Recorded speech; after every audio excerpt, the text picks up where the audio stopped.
Hi, hello, can you guys hear us? All good? Welcome everybody to the July edition of Momentum Mod Team Q&A. Welcome, welcome. I'm knockback, I'm the project lead.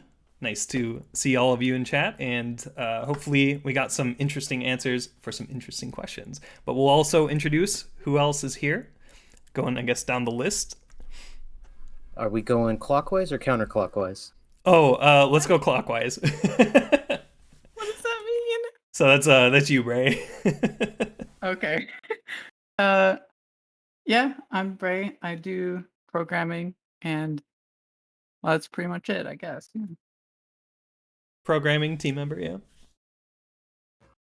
I am Zofag. As the production designer, I coordinate with the artists and the department leads for the project. And then we have I was one. muted. I'm sorry. Yeah, you're muted. I'm Fingerprints. I'm too lazy to be on webcam today, but yeah, I do story work as well as some texture work, and currently doing a bunch of UI stuff.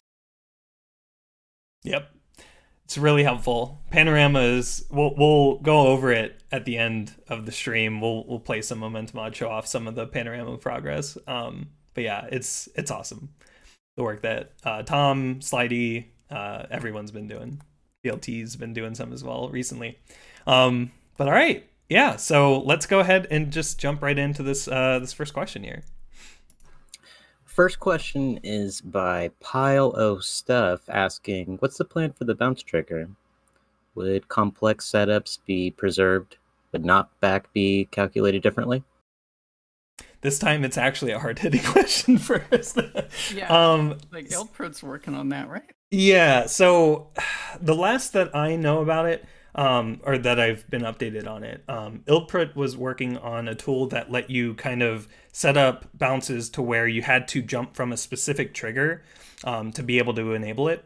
So the way that bounces work right now is whenever you hit the ground, you're kind of levitating off the ground. So like you can actually do a jump off of a 1-unit trigger because it scans like 2 units below you to like determine if you're on the ground. So what we would be changing is that scan of like 2 down to 1. So you would hit the trigger every time, unless the trigger is like point something unit wide, which is bad. Don't do subunit. Keep things on grid, right? So with that change, if we were to change it to be 1 unit, you would always hit like a teleport trigger on the ground, right? So bounces would effectively become, impossible. But the remedy to that would be something like a bounce trigger. So we actually have a trigger already that's the 1-hop. It's typically used for like bunny hop maps, like the bunny hop platforms. You can only jump on one once. It's probably not as common nowadays in most bunny hop like servers and maps, but the idea would be to use that so that you could technically do a bounce, right, in that trigger. But the problem becomes that works at any height, right? So the other like aspect to that would be what Ilprot was working on, which is a trigger like that you could do from a specific point that a mapper would place, and then that would activate like or enable the like I guess the ability to bounce on the ground. So it's still not like concrete yet, but we're getting closer to a like concrete kind of implementation, and then we'll be getting feedback from rocket jumpers on if that implementation's good. It will require kind of editing prior maps that rely on bounces like that, but it would be getting rid of like random bounces and stuff. So it would be mapper intentional. Every bounce that you do is like mapper intentional. And then the knockbacks, I don't know if they'll be calculated differently. We're not changing like the size of the player. It's just how it determines whether or not you're on the ground. So I don't think anything changes. It's just other than like how you would go about doing it. So hopefully that answers that. Did anybody have any input on that? All right. I'm not sure what complex setups mean. Yeah, so that's like where it's like if you have to it's like crouch and then like unduck in air or something. Like I've seen some maps have like yeah, or no, it's like it's the different like bounce setups. Like Christmas even has one. where it's like some bounces are just like walk off like the ledge, others are jump Oh and yeah, crouch. to get the certain height. Yeah. Right. Yeah. It's like what B checks for, right? Bounce check. Mhm. So that kind of stuff. I mean, we have a lot, like we're going to be adding a lot of triggers that let you listen to player stuff. So if you want to have like a jump and crouch like sort of thing, you can have a trigger that checks for those things. So it won't be impossible, but it will kind of standardize a lot of these setups to not be jank based on the height. It's like it'll be doable from any height, but triggerable by the like player according to what the mapper wants. So yeah. Yeah, sorry we're not too in-depth or concrete on this answer yet because it's still being kind of worked on and theorized first. But once we get in place, we'll be asking rocket jumpers how they like it and if it's the right approach to take for it. Yeah, definitely no angled bounces. Yeah. Yeah. That's pretty wild. That whole fiasco with angled bounces and sealed pitch down. Oh, really? Yeah, they would to get like the certain height, they'd use Yeah. the pitch down command to yeah, like get the certain height so when they rocket jump Interesting. without like crouching or something. So like the Without, like, angle jumping. that you're looking like shoots the rocket and keeps you like off the ground enough to like Yeah, or... like you don't press jump or anything. Oh, gotcha. Yeah, Okay. and it gives you like a consistent height off the ground. Okay. It's interesting. Yeah, that's jank. That's pretty jank. So we're probably not gonna have that. Yeah, no. But we'll see when it comes to complexity how complex mappers will want or players and mappers will want this to be. For the most part, a lot of the setups were just kind of like like the pitch down or the jump crouch just to get the bounding box in the correct position to actually trigger that check to go below the trigger to jump off the ground. So in this case, you would always be able to jump off the ground, but then we would add the filters on top of that to prevent you from jumping off the ground if you didn't hit the requirements that the mapper wanted. So yeah. Any other input for that one? Cool. We'll move on to the next one. Thank you, Pile of Stuff, for that question. The next question is coming from Mazlli asking, will harder maps need to have a can complete check in order for them to be added? Would this be done by someone else other than the creator? Would this be good for tricks? As I'm assuming referencing trick surf is what they mean by that. Mm-hmm. Yeah. So I mean, I don't think we have anything planned specifically for that to my knowledge. But I mean it is a good idea, kind of like a Mario Maker setting, but though Mario Maker kind of, at least to me, takes a lot less knowledge to like make a map in it. So it's very difficult for like the highest, level of jumpers to make a map that would only be completable by like a few people. Like it's pretty rare. So yeah, it would have to be kind of verified by someone else that it is doable. I don't know, like I don't know if it's like doable means doable with save locks or what, but yeah, or maybe it's not even a good thing. I don't know. It'd be good to have like tier 11 maps that yeah, like are impossible. theoretically like pass only. possible, but like yeah. Yeah, so like in my opinion, with adding maps to our map selector, right, we're gonna have the unranked maps, which are kind of like maybe more of the like intentionally almost impossible to where it's like, okay, this is more of a almost like a gimmick or like impossible to like actually do for like the majority, like an overwhelming majority, like over 80% of players can't do this or something. We could put those maps in the unranked category. But when it comes to ranked, yes, we are going to have map reviewers on the map review team that cannot complete harder maps, but that's just going to solidify that the difficulty isn't within their range that they know. So like a tier like 3 surfer or jumper or something, right? If they can't complete the map, that just guarantees it's not tier 3, right? Something like that, right? So it's okay that the map review team can't complete it, maybe even without save locks, right? Now with save locks, or we're going to start calling them save states in future updates. So with save states, that's going to help significantly with the determination of whether or not it's completable. But with how many you have to use, right, that can start to weigh in on the actual difficulty measure. They do have to be completable. We are not going to be adding maps that you cannot actually complete a replay for, because then the leaderboard is just going to be empty. There's no point, right? Like it would just be more of like I don't know, like you would just kind of showcase what could be done or not, right? So I would say, yeah, we would want a can complete bare minimum for every map being added to the platform. So that means you can get a replay out of it that you can submit. How long that replay is, that's another question. If it's going to take people over 9 hours, that's okay, so long as it can be completable within the time cutoff. So that's the other thing, is if you make, a grid-sized maze that's like the player unit tall and just stacked all the way up, like filling the 3D volume of the grid, no, right? Like we're not going to add something that actually literally takes 9 hours to do.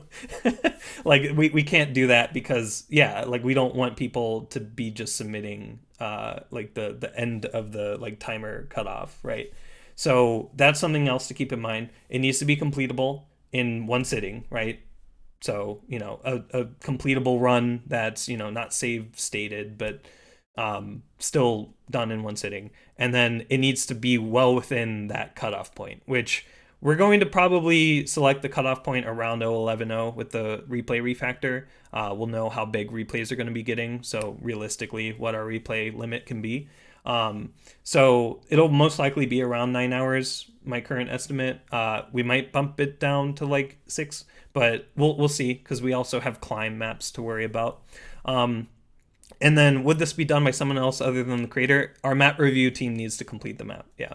So somebody on the map team, we're going to have veteran, like range of skills. So veterans that know how to do these harder maps, all the way down to, some kind of like experience, but not, fully, I guess, like fully experienced players as well, to kind of give a gauge on like how approachable is it from a newer player standpoint too. So it does need to be completable by our map review team. Now, the nice thing about this can complete check, what we could actually do is if you have like a showcase like replay, like showing off all of the individual stages or courses, we could have that actually be uploaded as part of the map, and have that be like in the leaderboard. When you go to like look at it, you can see a showcase replay, because sometimes the world record is like using strats that are like so far beyond what you could comprehend as like a newer player and stuff. And you just want to see where to go. You don't want to see shortcuts or anything like that. That would be where that replay could come in handy. And so that could be submitted alongside the map, or submitted by our map review team or something. It's well before the map is actually public, right? And that could be alongside the map, just for anybody to go and see how to actually do the map. They don't have to look up a YouTube video or anything like that. So yeah, it would be a showcase replay, not the world record. The world record it could be even faster, right? It should be faster, right? Because the point of the showcase replay is not the time, it's just where you go. And then we could also use that showcase replay to show a bot path, right, in the map. We could point people in the right direction if they're going the wrong way. So it would be kind of just its own entry in the leaderboard, just off to like the side or like near the map name or something, where you can view the standalone replay for that. So I think that would be amazing, right? So it should be completable. That replay needs to be obtainable. So that is, I guess, the bare minimum there. So yes. And then yes, it should be done by someone else other than the creator. Our map review team needs to at least be able to beat the map in one sitting. And that doesn't mean within 9 hours, but they need to be able to judge whether or not it can be done within that time limit, right? So if it can eventually be done, because we want hard maps, right? Impossible-ish maps where it is completable, but it's really hard, right? It's almost like a gauntlet tier of like, you're here for a while, right? When. Jump when, yeah. So yeah, like those kinds of maps are appealing. And even if the majority of our players can't even get a time, we could just move it from unranked, right, to or ranked to unranked or something, right? Like we don't have to add it as a ranked map if we don't need to. So that's the nice thing there. But it does need to be completable. And then would this be good for tricks? So the tricks mode of overall, again, clarifying, not the grenade boosting partner game mode, the creating zones to surf or bunny hop or rocket jump through a map and do a specific path with constraints and stuff. Yes. So that is actually, there actually is a question about Mario Maker style. That is the tricks editor sort of thing that we're going to have is more of a Mario Maker style thing. A map is mainly going to have the triggers on it already, but the path that you need to create to submit a trick, you need to be able to execute, because you actually we'll talk about this more as we get into that mode. Conc is wrapping up and tricks is next. But you would record, you would press record and then surf or bunny hop and rocket jump through the triggers, and then you would have the path recorded, right, as a replay, and that replay would be submitted alongside the trick. So then when it goes to the community tab of the tricks, that should be eventually official, the trick editors can look at the replay and try it out for themselves, and then that could be submitted, and then that replay is also used for that. So that would be played back in game. You could see the bot kind of do the path, you could race it, things like that. So I think, a completion replay would be awesome for tricks, for maps being submitted. I think it's a really, really great feature that would really help a lot of newer players, but also just people that don't know what's going on, right? That could even be an experienced player, right? So yeah, lots of talking there, sorry, but it is very important. So did anybody have any other input for that? All right, thank you, Mazlli, for that question.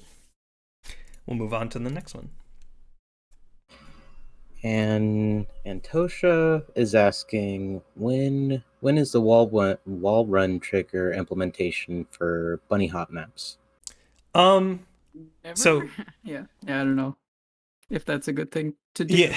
Wall running is already in parkour, right. but I mean, I guess you could make a case for the slide triggers new, and I guess other games didn't have that. Or did Bhop have some scuffed way of making a slide ice ice, or a push Oh. trigger on the ground that's really weak and it just keeps you off the ground. Okay. That's kind of how Arcane did it before we put the slide trigger in its place. Yeah, just be careful with adding new mechanics to existing modes, I guess. We have well down the line the idea of game mode mixing, but that is something intended for sort of after 2.0. So Be post 2 years. Yeah, it's a long way off. Yeah. And that is potentially a way that you could start blending up sort of wacky different sort of aspects of movement from different modes, but diluting it right now and sort of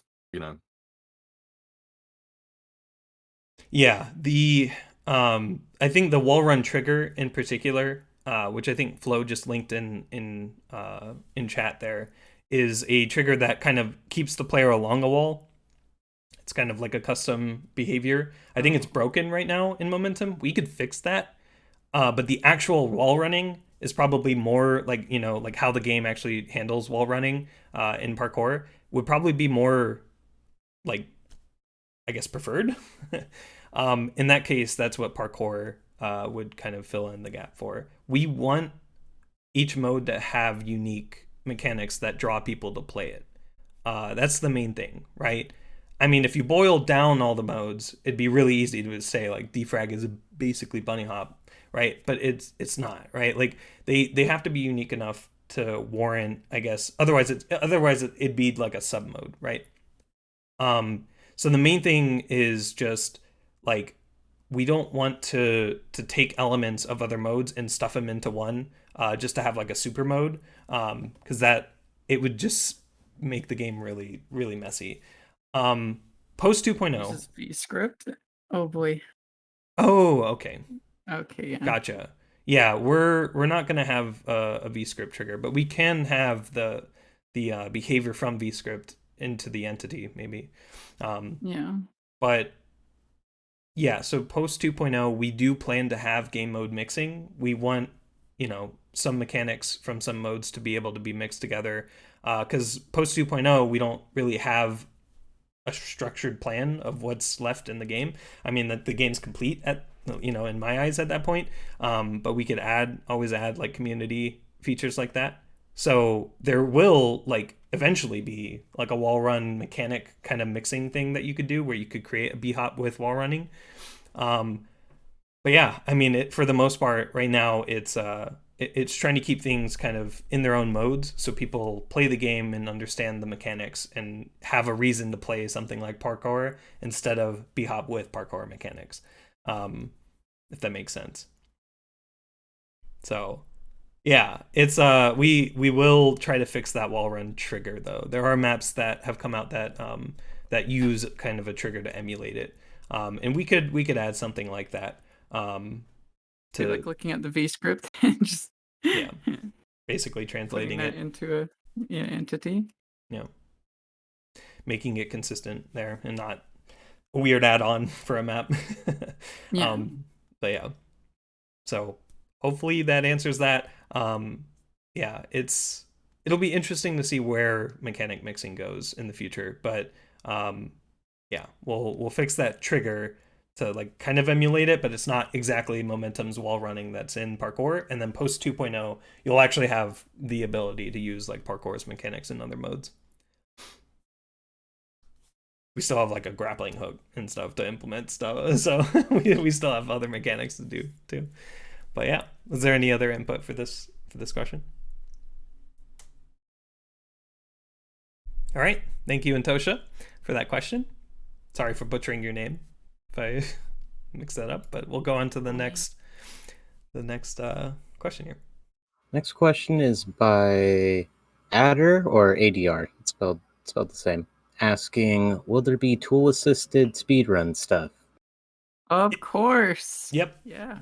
So I think like a first, I don't know if it's probably on speedrun.com has like task leaderboards, but we also have a task leaderboard, which I'm pretty excited for. And anybody that, tasks in a game modes, really, shout out to Shadow Sheep and Batman, Ned and all them. Yep. So yeah, previous, I think even the last Q&A stream, Batman, or wait, no, maybe it was the second one. Sorry. In a previous Q&A stream, we have answered that yes, we are going to have our own task tools built into the game. You don't have to download any sketchy plugins or anything. And then it will have its own leaderboard as well. You can, with its own, points and stuff. So it will be, kind of off in its own land, but it will be in the game. We do want to support it. We want to see how crazy routes can go on maps and stuff. It's always really fun to see just how perfect you can execute a map. So yeah, we will have in-game task support, and yeah, I'm really excited to see like how people like the tools there, and it'll be for every game mode. 1.0. It might not be pre 1.0. It might be very soon after 1.0 though. One of the first updates. 1 or something. Yeah, very soon after. If we have the dev effort, we'll see. When it gets to around 0.12, it's gonna kind of just be everyone's kind of doing whatever that we need left. So we might, if we have capacity around there, we might throw task tools on there. But it does require quite a bit, so it might be pushed Especially back. around anti-cheat, yeah. Yep. And that's the main thing is like the task in game is not, you won't be banned for using our in-game tasks, but external tasks, try not to use external tasks. Do not use any external task stuff until we implement the mode, please. Otherwise, we might punish you.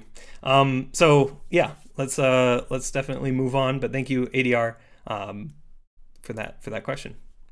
Definitely check out the previous Q&A streams. We answered it more in detail on like what the leaderboards could look like and stuff. So let's move on to the next one here. Next question by Sokam asking, How's the progress for defrag going? If it can't be implemented, what will happen to the game mode?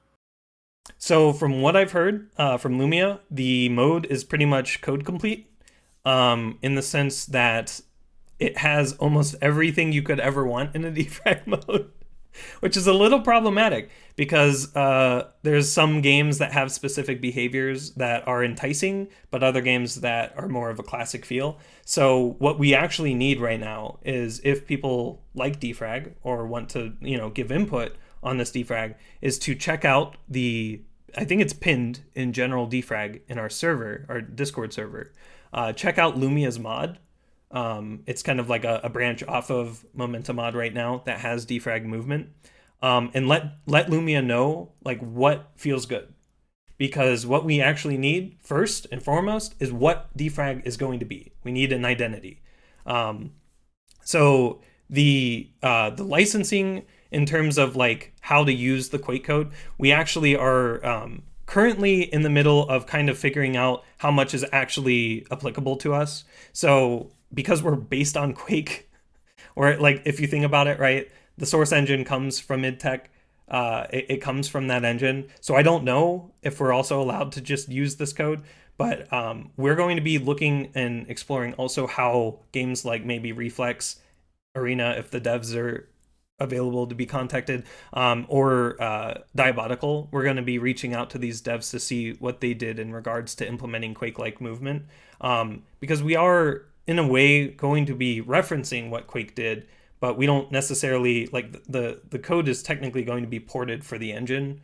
So in a way it could be, I don't know, I'm not a copyright lawyer, but it could be technically fair use. The other question is whether or not id would care if we use one tiny aspect of Quake, right, for the movement. So it's just kind of needs to be, I guess, discussed more before it's brought in.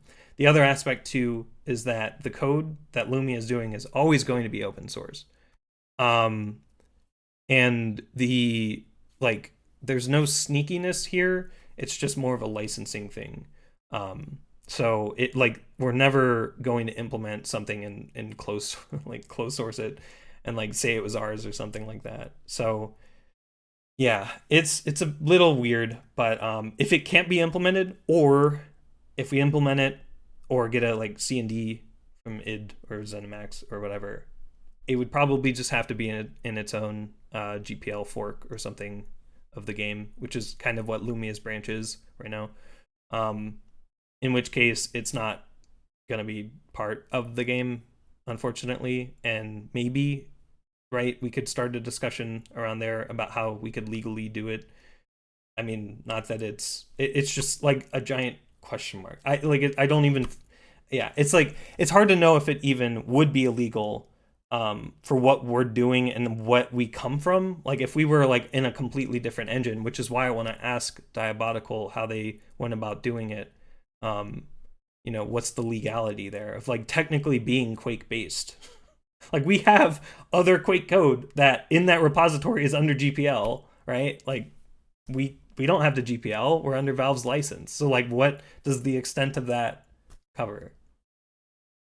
It's a bunch of questions about that, and I would love to discuss because I don't want to rush it. I know that it still needs its identity. It needs feedback from defraggers. You guys should definitely check out the mod that Lumia has created and try out different maps. I think there's some that have already been ported. I know Sokam, you've been porting some maps as well. So there's ways to test out the different convars and stuff, but we definitely need to identify what would make a fun defrag mode, and then from there we can actually start to move forward with implementing it. But in the meantime, I do need to reach out to some people and just start asking some questions. Yeah. But the other thing about that, right, is if Diabolical supposedly didn't use the code, it's like, how do you know? Anyway, so a lot of discussion that needs to happen first. So figuring out the mode, figuring out what the legality or fair use related aspects of using the code, guessing whether or not ZeniMax would really care, given the exact circumstance that this is being implemented in, or just in general. But we'll see. Anyway, that's how it's going. It's kind of a mess, but it needs those kind of 2 steps of figuring out its identity and then figuring out what's the best path forward for it. The other aspect of this to keep in mind is we could, in a way, create a GPL condom. It's kind of dirty, but that's what it's called, where you kind of wrap GPL code in an LGPL library, and then you link to the LGPL library. That's, I think, what NVIDIA does on Linux or something. We could do something like that, where we have the defrag code abstracted into an interface in the wrapper, and then we link to the wrapper, and it's its own module. It's a pimple in our development, setup, but it's its own module. It'd be in its own code there, and we would theoretically satisfy everything, right? Of like GPL is satisfied with that repo. The condom can also be open source. I don't care. And then like the other aspect too is we could also try to open source as much of our code that we can, like to our repo. And like if we go that route of like movement abstraction to where it's like interface based, and then under LGPL, right? And then we have, I don't know. Official Lumia condom. Let's go. Anyway, like we could have that abstraction to where we could satisfy GPL while still bringing it into our closed source repo under LGPL under a condom that wraps the GPL code. So yeah, very fun. Another fun fact, Carmack actually recently tweeted that was like he wished he licensed it under BSD. Under a completely different license that's more permissible, because GPL wasn't very worth it in the grand scheme of like keeping things open, or like it was like it's just stifled like the ability to like, I guess, innovate on the code, right? So he's even felt remorse for it, but like he probably wouldn't have been able to get the required like permission from the other contributors at the time. So unfortunate, really, right? If the butterfly effect or something, right? Like if something was slightly different, if they went with a slightly more permissive license, right, it would already be in by now, basically. So yeah, we'll figure something out. We'll definitely try to communicate more in the defrag channel about all of it, but right now I think the most important thing is just figuring out what the identity of Momentum Mod defrag should look like. That is the first most important thing, and then from there we can decide how we want to go best about actually implementing defrag into our code base, into the Steam release. So yeah, worst case, it's not implemented, or we get a C&D and it's removed. That's actually even the worst case right there. And then best case, we find out a way to kind of maybe implement it with an abstraction layer, which is ugly, but it works and it's in the game. People can enjoy it. So we have some options that we're going to need to explore. But yeah, all right. A lot of talking about that one because it's all over the place. A lot of condoms, yeah. Yeah, a lot of condoms. A lot of condoms around GPL. It's just stupid word to use for it, but I don't know. It's effective. Yeah, I mean, that's what it is. That's what it is.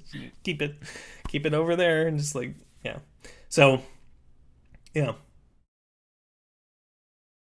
Wall bugs are inherently fixed, yeah. Okay, sorry about that. I just intentionally or unintentionally answered that. My bad. But yeah, they're kind of two the same. It's clipping into geometry. We fixed all of that. Well, as much as we could. But anyway, we'll move on to the next question. Hopefully that helps, Sokam. I really want defrag to be in the game. It's not like I'm putting it off or anything. I really want defrag to be in the game. But yeah, it just needs some stuff figured out first. So, all right, we'll move on to the next one. Thank you for that question, Sokam. Hopefully that kind of helps there with the progress update and status. Arc is asking, or Arc wants to know, will there be a pre 1.0.0 key drop for YouTubers and streamers to build hype for the game? Yep. I mean, since the closer we get to 1.0, yeah. I don't know exactly what release we're going to start saying, the game is feature complete. Well, not feature complete, but it's feature complete enough that we can start marketing it more. But Yeah. was it like October if we're releasing it in December? I don't know. There's a ton of marketing opportunities. There's no decision on this yet, but Steam Next Fest is No decision. a pretty cool festival. There's a major problem though that mods can't enter them, so we're going to be talking to Valve very soon about that too. But the main thing that is preventing us from actually pushing giant marketing pushes or whatever is we need the 1.0 release date. We need to know. And at that point, we have an anti-cheat that works. We have our replay and zone refactors, and we have the community community features we need, such as learn and public roaming lobbies and public servers and stuff like, or not public dedicated servers, public lobbies and stuff like that. And then we've stress tested enough of the game to figure out that there's no functional problems. There might be minor cosmetic ones, or some weird state that you have to do a very specific thing to get into. But other than that, right, like 1.0, like after the replay refactor, it's just kind of like Wild West. We know what we have to get, and then there's like medium priority things that would be nice to get in, and then there's like low priority, like would be cool to get in but could be pushed back. So lots of reprioritization after the 0.11.0 update, which might shift around what comes first. So we might do learn first, right, get that in. We'll see though. But yeah, absolutely. YouTubers and streamers, video content creators can shout us out. Yeah, we can throw some keys their way. The other thing too is we're going to be pretty much more liberal with keys because we're dropping the game. There's no more keys after 1.0, right? Like there's maybe beta branches, but those are going to be very specific people. But yeah, we might even look into something Steam playtest, right? We might even look into doing something like that closer to 1.0 to like just kind of shotgun people in, get like kind of more mass testing done, scale it up, right, as we approach 1.0. Yeah, it's like it'll be kind of a Wild West of like game access around then. But we'll see. But the OG beta testers and stuff will have their own roles and stuff versus this kind of level of like mass testing, right? So we'll see how we want to kind of like line that up. But yeah, absolutely, it will be word of mouth hype, word of mouth. It will kind of be our main way to spread the game because we're just so niche that I don't think mainstream ads or something like that would work too well. I think that money's probably better spent on sponsoring a streamer to play the game. So yeah, but it'll be really exciting. I can't wait to see who stumbles upon it because there's going to be like obviously the big YouTube gamers that we're probably not going to be able to reach, but who knows if the game eventually reaches them, right? Like we'll see, but it'll be fun. It'll be really fun to see like the streams and stuff. I can't wait to watch all of it, right? It's going to be hard for me to catch up, I think, with some of it, but yeah, I can't wait. It's going to be awesome. So yeah, did anybody have any other input for this? It's going to be awesome. That goes without saying. Yeah, even if we don't have Ninja and who's another big YouTuber. Even if we don't have world-renowned gamer Ninja playing our video game, I think it'll still be awesome. Yeah. So we'll see who ends up playing it, but it'll be cool. It'll be cool to be along for the ride. Yeah, let's move on. Thank you, Ark, for that question. We'll move on to the next one. Next question is by Redz asking, will there be any sort of rank or title besides your name when you type in chat indicating your skill and or clan? What kind of chat customization options will there be? Yeah, of course. I mean, titles and icons and well, not icons, but titles in chat would be done by like KSF and even Tempest has them. Even Tempest. The icons that we could add as well, and we could probably do some really fun stuff with like the in-game avatar panels as well. Mm-hmm. Yeah, I don't know what kind of options. Maybe if some ideas gone. Yeah.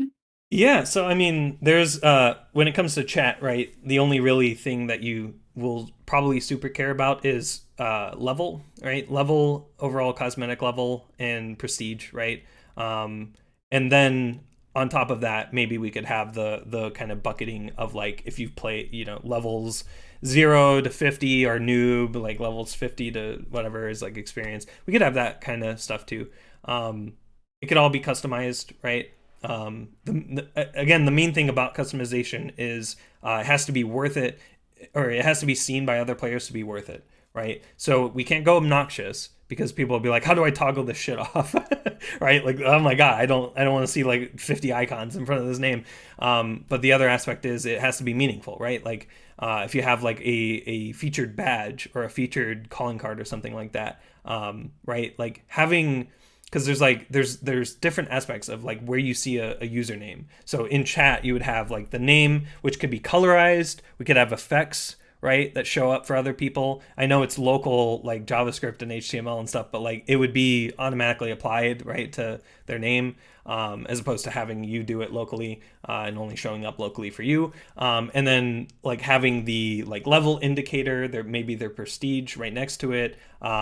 The skill kind of rank title stuff, I feel like that could be better placed on the player card. So the entity panel, like Bray was saying, or if you click on the name and it pops up, right? And it's like maybe like a little pop-up panel that has like their calling card, their name, their rank, their their XP and stuff like that. Like we could have that kind of stuff too, where it's like it's more embedded, because again, we're not confined to just a panel that already exists, right? That rank that's on these servers is because you don't have UI that shows player panel stuff, right? Where we could have an entire page about a player, right? Recent runs they've done, favorite maps that they have, stuff like that, where we could have like, that's actually probably pretty intimate. We might not have all of that information, but like, you know what I mean? Like we could have like a player card for, or a player pop up, or like its own panel that you could see. Like, what do they play a lot? They play a ton of surf, or that what level are they? What rank points do they have in the different game modes and stuff like that? So having,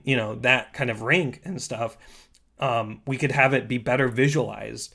We could have icons for that too. So if you're a private, kind of like how was it Halo, or like COD does it with the little rank to show what rank you are, but then the actual text of it could be on hover or click or something like that, where we have it more like, again, the more verbose before your name it is, the longer the longer it's going to be, and it's going to just be, you have to read and like decipher all of the shit in front of someone's name. So we want to simplify that to where it's something meaningful. So most likely level and like prestige, and then an effect on the name or text or something like that would be really cool too. Like we'll have stuff like emotes in game. I think that would be really cool. Like in-game chat emotes that could hook up with like Twitch and stuff like that if you're a streamer.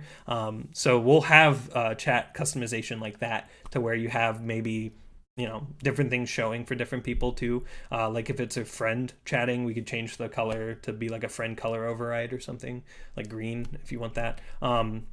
So yeah, there's quite a bit. I don't know in particular chat customization if that's like like how your name shows up in chat.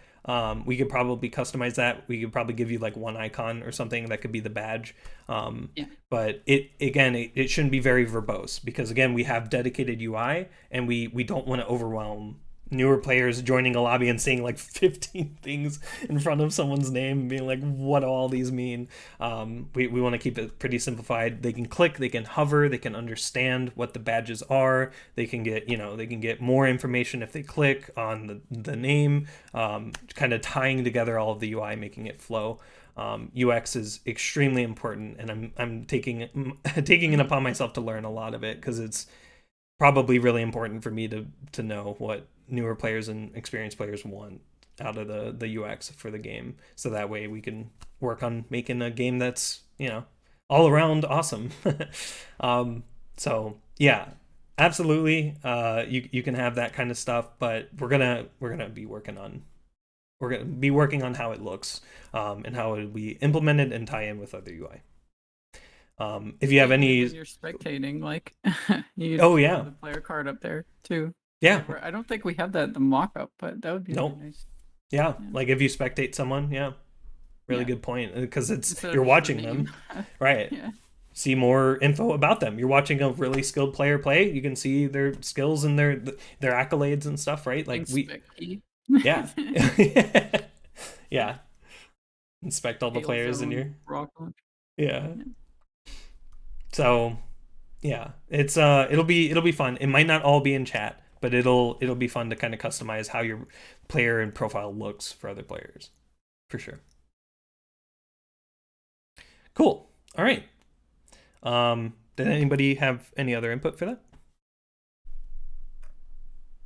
Not really, but I just want to add that like chat spam for me on servers like KSF has always been like a massive pet peeve of just because they don't really have anywhere else to display a shitload of information, and right.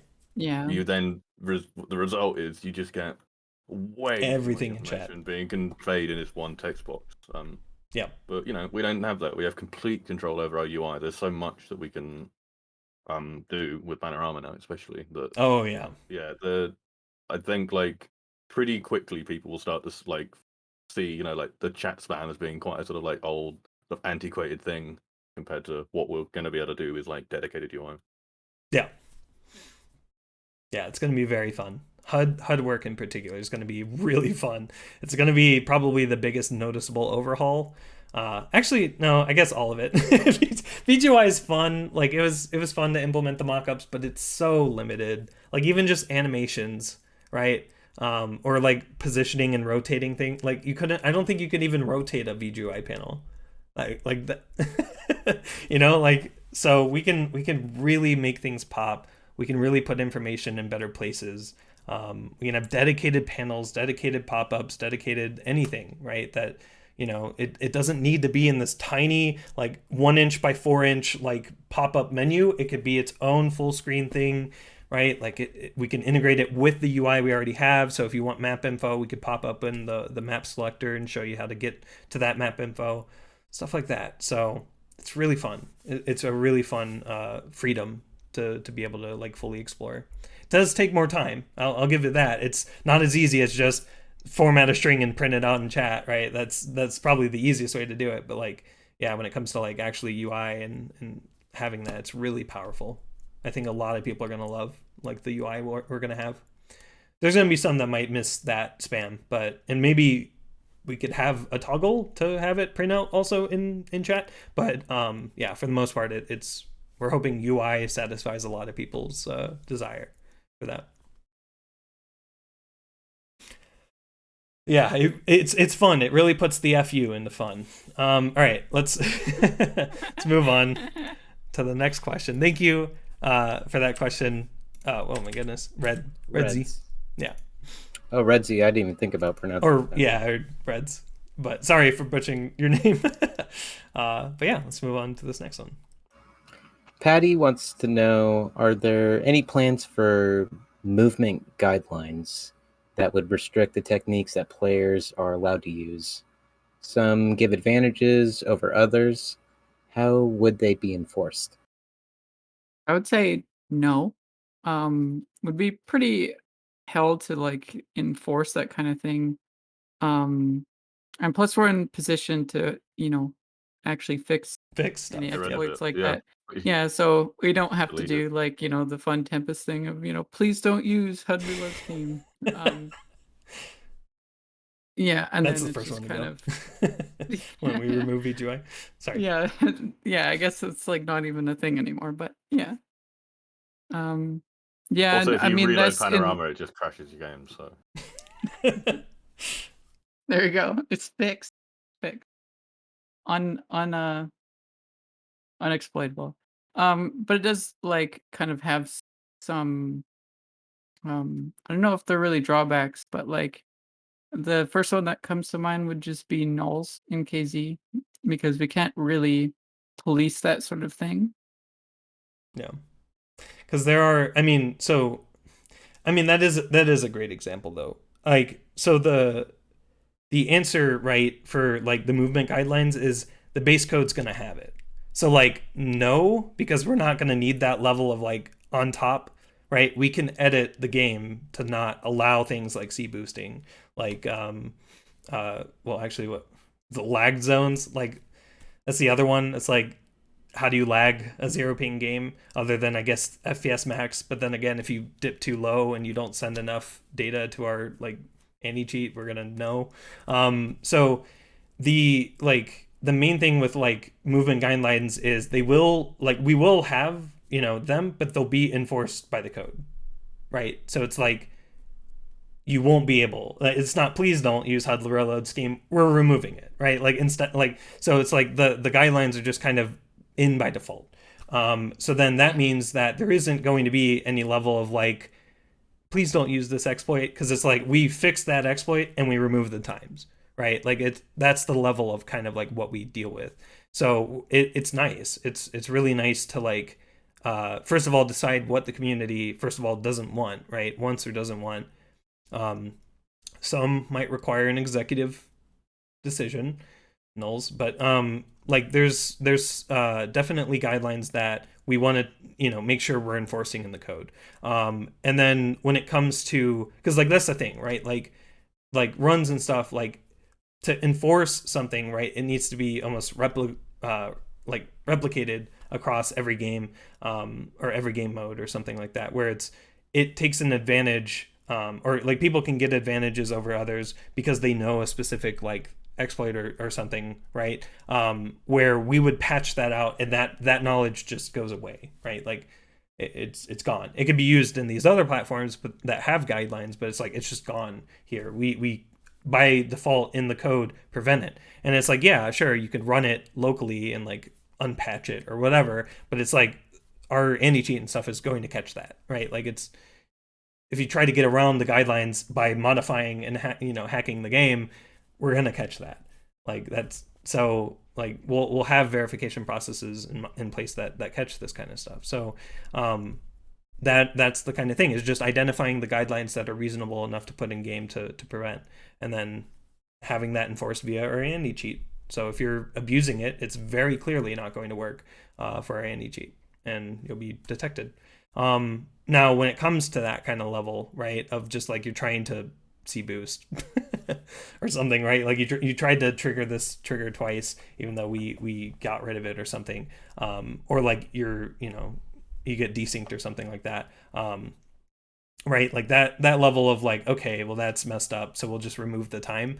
But like, yeah, I mean, obviously if people are constantly trying to get around the stuff we have in place, it leads to a ban, because you're trying not to play momentum, trying to play your own version of momentum, and that's, it's not allowed. So yeah, so hopefully that answers that. Like the other thing too with like nulls is like, if it's on by default for everybody has them, you don't have to worry about them, and it's a nice thing, right? But there's also levels of like, we could still restrict. Right now you can hold A and tap D to strafe. We're going to make it so that you have to debounce A, right? So you still have to strafe, but it makes it so that the pressing of the D while you're holding A is going to at least override it for that push.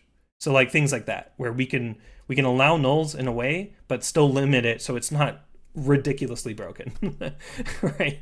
Like you can still overlap, but then you still have to debounce the key to get the strafe in the opposite direction. So yeah, there's things like that where we have control over the code, and that would be used in our anti-cheat. So yeah, anti-cheat will enforce it. It's just going to be decided by the community, and then our code enforces it, and then anti-cheat, or code implements it, and then anti-cheat enforces it. So yeah, I should say run verification enforces it. Like, it's not necessarily a cheat unless, you're trying to cheat, but yeah. So anyway, hopefully that answers that, Paddy. It's a great question. Did anybody have any other input for that? All right, we'll move on to the next one. Hex is asking, or Hex would like to know, I heard about Momentum Mod is looking for new team members. What would joining the team entail for someone who applies? And what type of roles and/or skills do they need the most, or we need the most. Yeah. Yeah, definitely more well- web devs. Yeah. Definitely more web devs. For me personally, since I coordinate with the art department, having artists with traditional art skills would be very beneficiary. Like they know how to draw, they know how to conceptualize, maybe they know how to do a little bit of storyboarding so we can make some keyframes. 3D artists as well, if they know how to make prop models, if they know how to do a little bit of environment art, if they know anything about texturing, shading, lighting, all of that is extremely applicable. But that's not all we need. I know Bray and Goknak have a little bit to chime in on, so I'll let them say some more. Yeah. I mean, you pretty much kind of got it. Like 3D animator, I think, is another one that we do need. Yep. And yeah, concept artists for both the player and Please, environment. Concept artist. Yeah. We are in desperate need of concept artists. Yeah. As for what it entails, it's probably kind of explained more in like the interview. You get one. Yeah, but I'll give an overview of what we're expecting. So I mean, being a part of Momentum is mainly just we're looking for people that are really highly motivated to work on the game. You don't have to have the free time to. We're all busy people. We're not held to any pay, any any stakeholders, anything like that. We are really just looking for people that are super passionate about the game, that believe in the project, believe in the platform, and they want to work on either learning a skill that they maybe know a little bit about or a lot about and want to grow it in a team environment, or even not at all. Right? I started Momentum not knowing anything about C++.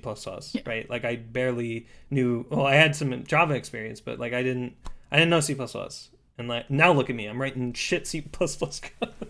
I'm just kidding. But like it's fun. Like I also wasn't really like a team leader and stuff back then. I've learned through the process of guiding this team and leading it that how to be a better leader and stuff like that. So it is a great platform to apply yourself. And in particular, really what we like the only actual requirement for like staying on the team is just filling out a weekly document that we have that just keeps us all on the same page. We every Saturday we have our meeting. You don't have to attend it, but we ask that in the document, by the way, if you're applying or have applied. We ask that just so that we have an idea of like how many people are potentially going to show up. But you don't need to. And that'll also be explained in the interview. If you can make some, or if you're better off, kind of like we record them, we upload them to our YouTube.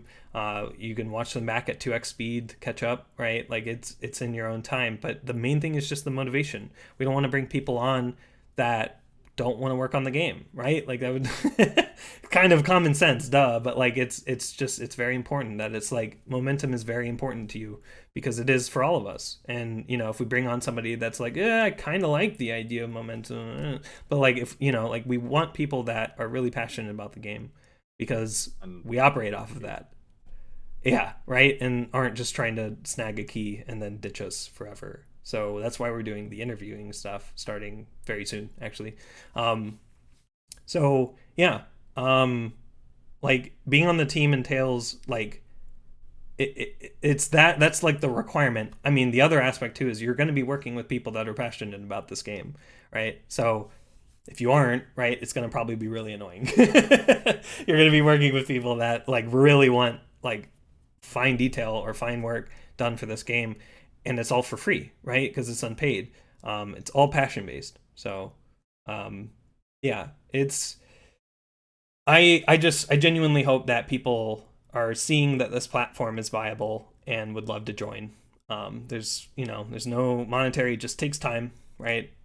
Everything just takes time here, time and effort, right, and energy from the people joining. But in the end, it's going to be a kick-ass product. Right? It's going to be something that you're going to wish you had your name on. I'll leave it at that. So thank you, Hex, for planting this wonderful question. Hopefully this motivates people to apply or at least check out the roles. We're going to need mods. We're going to need moderators. Like some of us sleep, right? If you're European and like I'm asleep, and someone starts spamming fucking gore again, which we had problems with in the past. And then there's also people reporting stuff in the game that we're going to need moderators to look at. So like people with unsavory names or whatever, things like that. So yeah, so just take a look. Too. Yeah, and cheese. Yeah. Hex. Oh yeah, second. Yeah, we need a second. I thought you said hacks.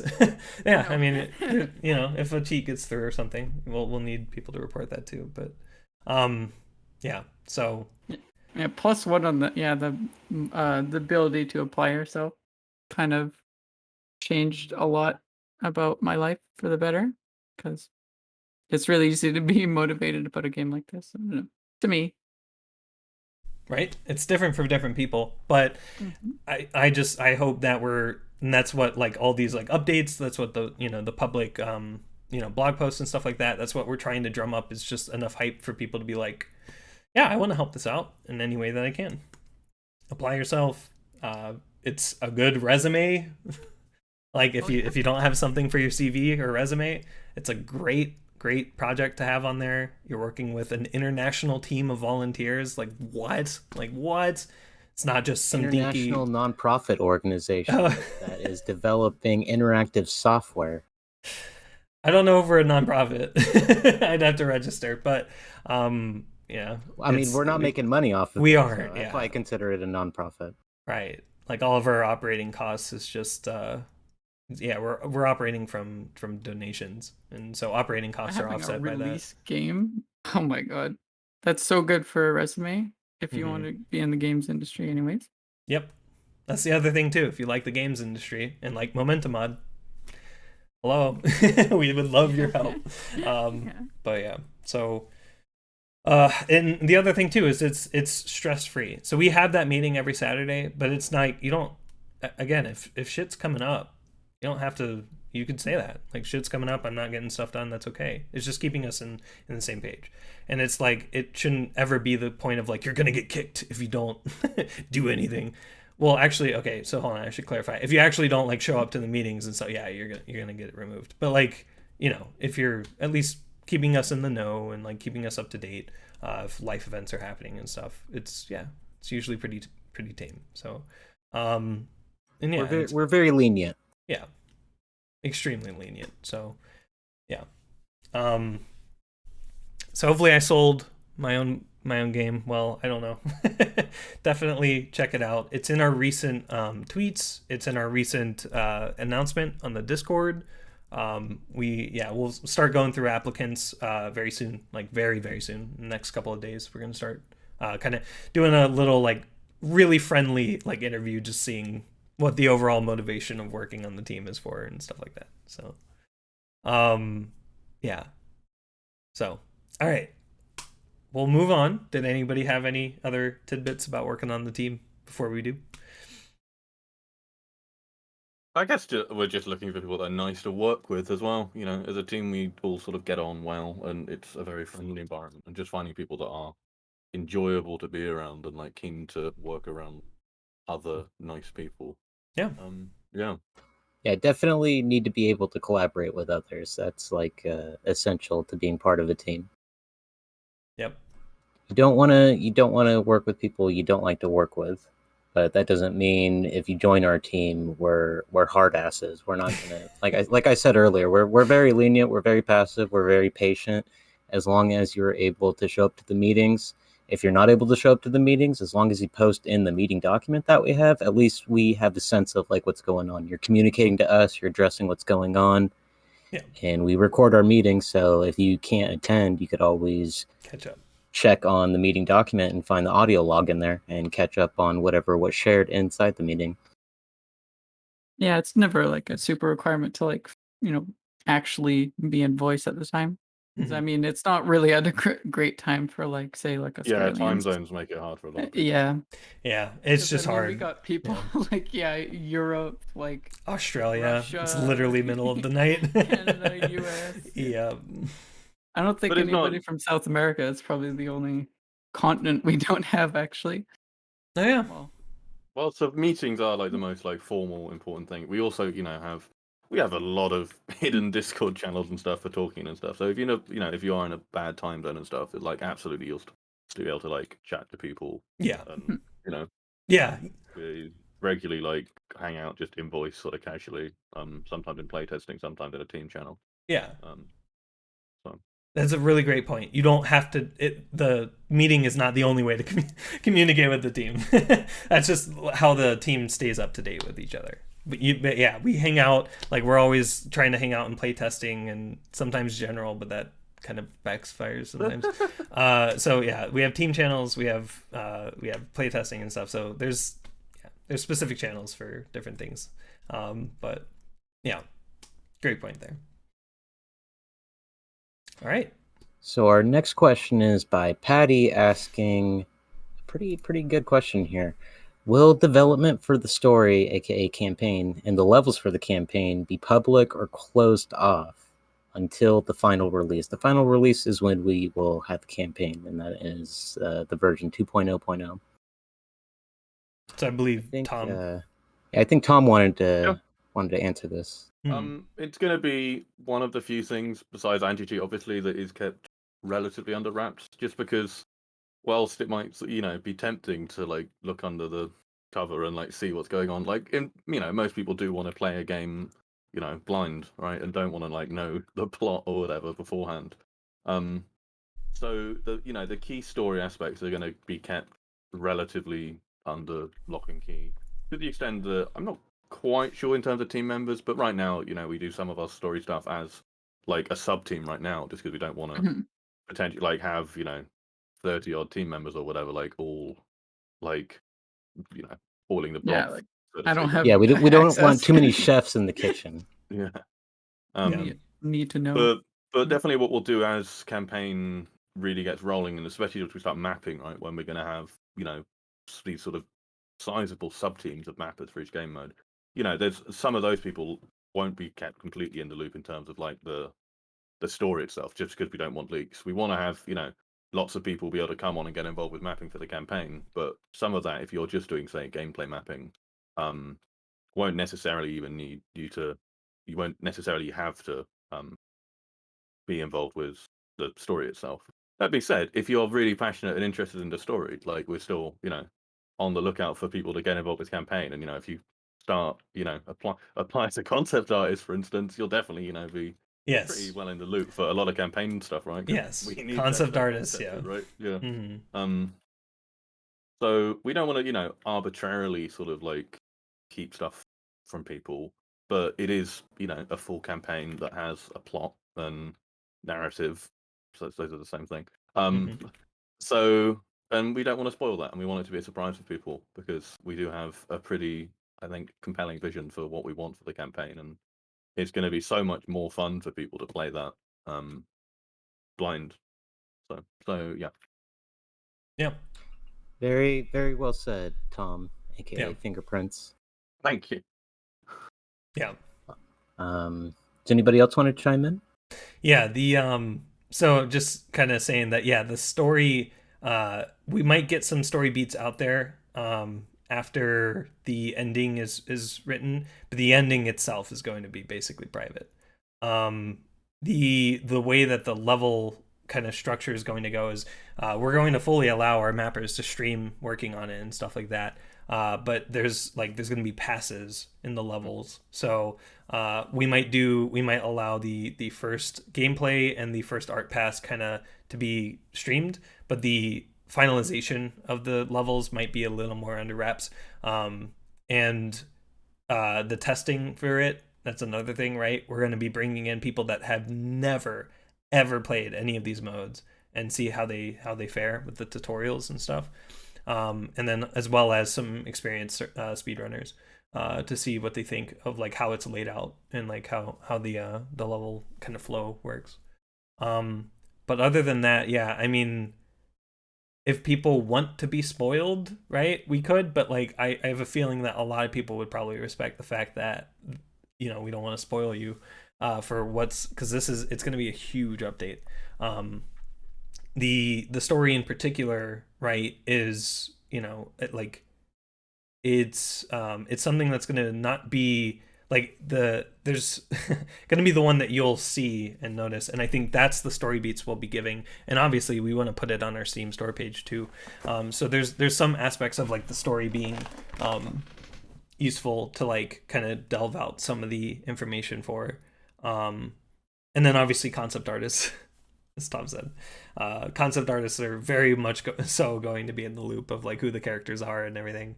So yeah, but the tighter the ship, you know, the less leaks we'll have. We don't want leaks, but the more that you introduce, the more that people that you introduce to, the more likely it's going to happen. So story for sure, most likely the most lockdown, the most lockdown thing, because we want it to be impactful. And the moment that the finale gets spoiled, it's no longer impactful. So I mean, there is also the cognizant, or there's the difference between experiencing it and like hearing it, right? So yeah, spoilers are a little weird, but levels, yeah, I think a lot of people might see mappers stream them and stuff, so they might get a little spoiled there. I mean, it's just like playing it. That's the thing of like seeing it versus playing it, right? So it's going to be, and there's going to be like details and stuff that are going to just be added as we kind of wrap it up. So yeah, so it would be cool to have kind of like progress updates on the campaign, kind of showing off maybe a couple of the concept artists' work, as well as like maybe the first implementation, so you can see like how we drew our like inspiration from the get-go, right, all the way to like implementation. I think that'd be cool to like show off in like a public blog post, but yeah, otherwise it's going to be pretty tight-lipped because we want people to experience it and be surprised. I think we want an authentic experience. We don't want to spoil that experience by giving you guys insight on it, which will kind of diffuse the first impression that you would get from it if you were just playing it when it got released. Yeah, that's what we're trying to say. That would be a real shame. Right. The campaign jump scares. No, obviously. Yeah, when Freddy Fazbear just jumps out, oh my god. Oh, sorry, shit, I shouldn't have spoiled it. Anyway, the main thing is after it drops, right, after 2.0 drops, obviously there's gonna be people that will probably start to spoil so we'll have to like try to lock that down a little bit until maybe like 2 weeks after. But yeah, so I mean obviously there's no way to stop spoilers, but it's like the more that we can stop a leak of it, the better, right? The more conscientious we are of it, the better we prepare for that release. Yeah. Also, things like leaks, they just kill motivation, right? So if something like that was to happen, what that would mean for team people that've been working on it for ages and still have to finish the whole campaign, right? It would just be really sad, right? Unless the public reception is really good. Like people are like, what the fuck, this is awesome, can't wait, and stuff like that, and people like, but other than, I mean, still, yeah, leaking is something we have to be very conscious about, because if you bring on the wrong people, if you don't secure your stuff correctly, the level of access, right, kind of cutting off teams from different aspects. That's why right now stories kind of under wraps even from our own team, because it doesn't involve web dev. Right, like right now at least. We'll see, but it's fun, so we'll you guys will definitely enjoy it. Yeah, we're working hard to make sure it's enjoyable. Yeah. And original and a little bit authentic, so it's not something that you've experienced before in a sense. Yeah. So we'll move on to the question. Yeah, we'll move to our next question. Bernard asking, is Momentum Mod going to have a map making feature just like you find in Mario Maker? Or similar to what you find in Mario Maker? So Foundry? Yeah, there's a tool called Foundry. There's a tool called Foundry that like lets you hook Hammer up to the game and make minor modifications to the game, like prop placement and stuff, and like see it in the game. We do have full access over the tool set now. We unfortunately don't have any dedicated tools dev to actually execute a lot of the plans we have until some of us free up, which is probably well past 1.0, maybe before 2.0 a little bit, but also after 2.0. So as mentioned earlier, the closest thing to Mario Maker kind of thing is going to be the tricks creator, but that's using pre-established like triggers and stuff. So it's not really going to be like Mario Maker of like you create a completely new thing. The other aspect too to keep in mind is the way that BSP works. Right, it needs to be compiled. The way that the format is set up, that leaks are detected and stuff like that. It's a little hard. That being said, there is the puzzle maker from Portal 2 that's not necessarily in-game. Sort of. It's like it's a tool that's in-game, but like you're not like one tab hammer, another in-game, and like you can like play while editing. So like making hammer easier or better, or the workflows even better, right, to use would be our priority. We want to make, for example, proper integrated into hammer, which I think Slarty just came back from the dead to add that to Slammin' for some reason. But stuff like that, right? Like where you have a brush prop or something and it's turned into a model if you want, like with one click. Things like that where it's taking our tools and integrating it with the engine that we have full control over. I think it would be awesome to make Hammer better than to rewrite Hammer.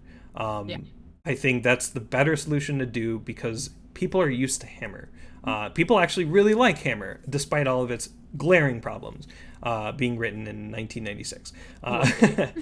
Yeah, it's a love-hate relationship. But we plan to make that more of just a love kind of hate relationship of like, we want the tool to be better for the people that know it really well, because that excels their content creation, which then could go into our game. And yeah, I mean, with the projects like Hammer++ and Slarty's Slammin' Hammer, those are more aiming to be a general hammer, and they don't have engine access. Well, that's a lie. They do have engine access, but they don't have a game to actually apply it to. Whereas our hammer, we can do game-specific things, right? So it's fun. It's a very fun, like the ability, like a fun freedom to have, the ability to actually do map-specific things for mappers. But best case, you are still going to have to learn hammer. So, yeah. There are other engines that might have different tools that might be in game or something. That's cool. We'll do our best to make prefabs, like making curved ramps at specific angles, specific lengths, different models, different things that you could use for your maps, making it easier to get started with mapping. But you do need to learn Hammer. We're not going to replace Hammer. It's not possible, at least in our engine and with our current dev effort that we currently have. If we found 30, again, the AAA question, right? If we found 30, Yeah, I was gonna say 30 AAA devs or something that had the passion and expertise in it, sure, we could probably look into doing something like Mario Maker, rewrite BSPs to work in like a different format. But for now, yeah, we're just gonna make Hammer better, less crashes, more fun. Make Hammer more fun. The learning Hammer, mouse, curve and control. to start using Hammer isn't as bad as these other modern day programs that are out there. Like if you're trying to use Unreal, if you're trying to get into Unity, if you're trying to learn a 3D application, Hammer doesn't come close to those learning curves. So don't feel discouraged. And of course, we will be able to provide you guys like great insights, points of interest. And if you're part of the Discord community, you could always ask questions. People are extremely eager to answer questions about Hammer. It's an awesome community to be a part of. Yes. So if you are planning on learning Hammer, definitely join our Discord and start asking like, hey, how do I set this up so I can start mapping for momentum? And I guarantee you'll have an answer within the first 5 minutes, possibly 10 minutes at max. Exactly. Yeah. Our mapping channels, like we'll I think the next mapping channel we'll add is like a mapper exclusive club that's like people that have released a ton of maps or maps on momentum to kind of discuss maybe some more advanced topics. But our mapping channels for each game mode and stuff, perfect places to ask questions about the modes you're interested in and getting started, any weird things that are happening because the tech is fucking decades old at this point. So yeah, like there's people that are super knowledgeable about Hammer that can help you out. So yeah, did anybody else have any other input for that? Hammer just wanted is to add fun. Yeah. The pretty much when we got asked the Not question really. of like if we had like unlimited money or whatever, or we were a AAA studio, like it was quite a boring answer, but everyone in the Q&A basically said, yeah, we'd improve tooling. Like, Yeah. we'd love to do it. It would be so nice to be able to do it, but it's just a matter of like time and prioritization that Yeah. like It needs its own team or people, right? It needs its own people. And, you know, like we can do one-offs, we can fix bugs, right? Like we're going to be fixing crashes. We have Hammer hooked up to report crashes to us now, so we know when you're crashing and why it's crashing, right? Hopefully, if the crash dump is useful. So we'll have that hooked up. We'll be fixing Hammer, but the overhaul kind of feature level stuff just requires way much more dev effort that we have currently. Because we have a game to get out. We have 1.0 to work on, so highest priority right now. So, yeah. All right, we'll move on to the next question. Thank you, Bernard, for that. Resistance is futile. Ooh. Wanting to know, will there be any music that comes with the game? If not, will there be any way to play your own music in-game?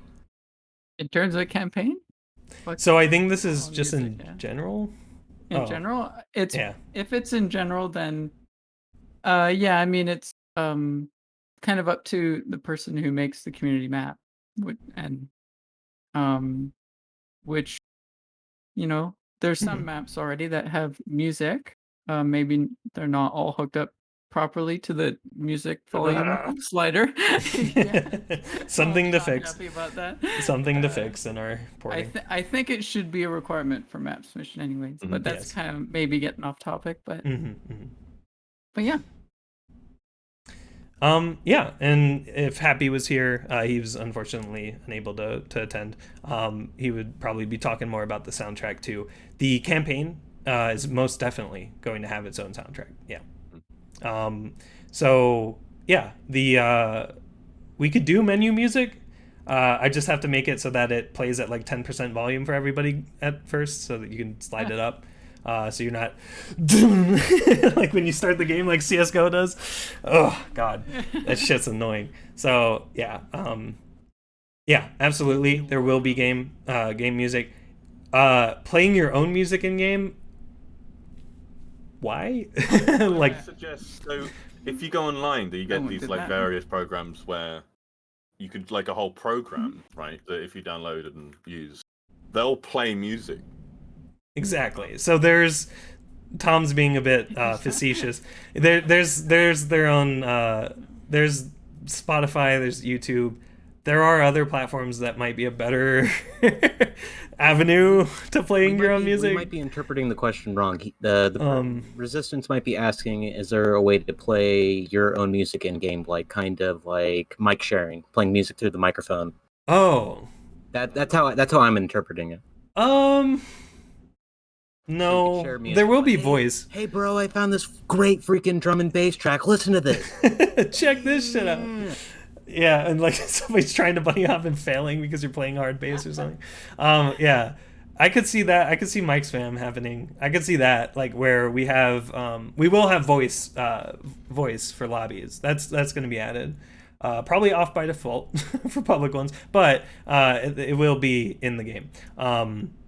So if you mean like that, where you're playing playing it to other people, you could probably do it through that.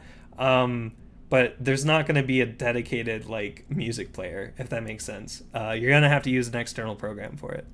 But yeah.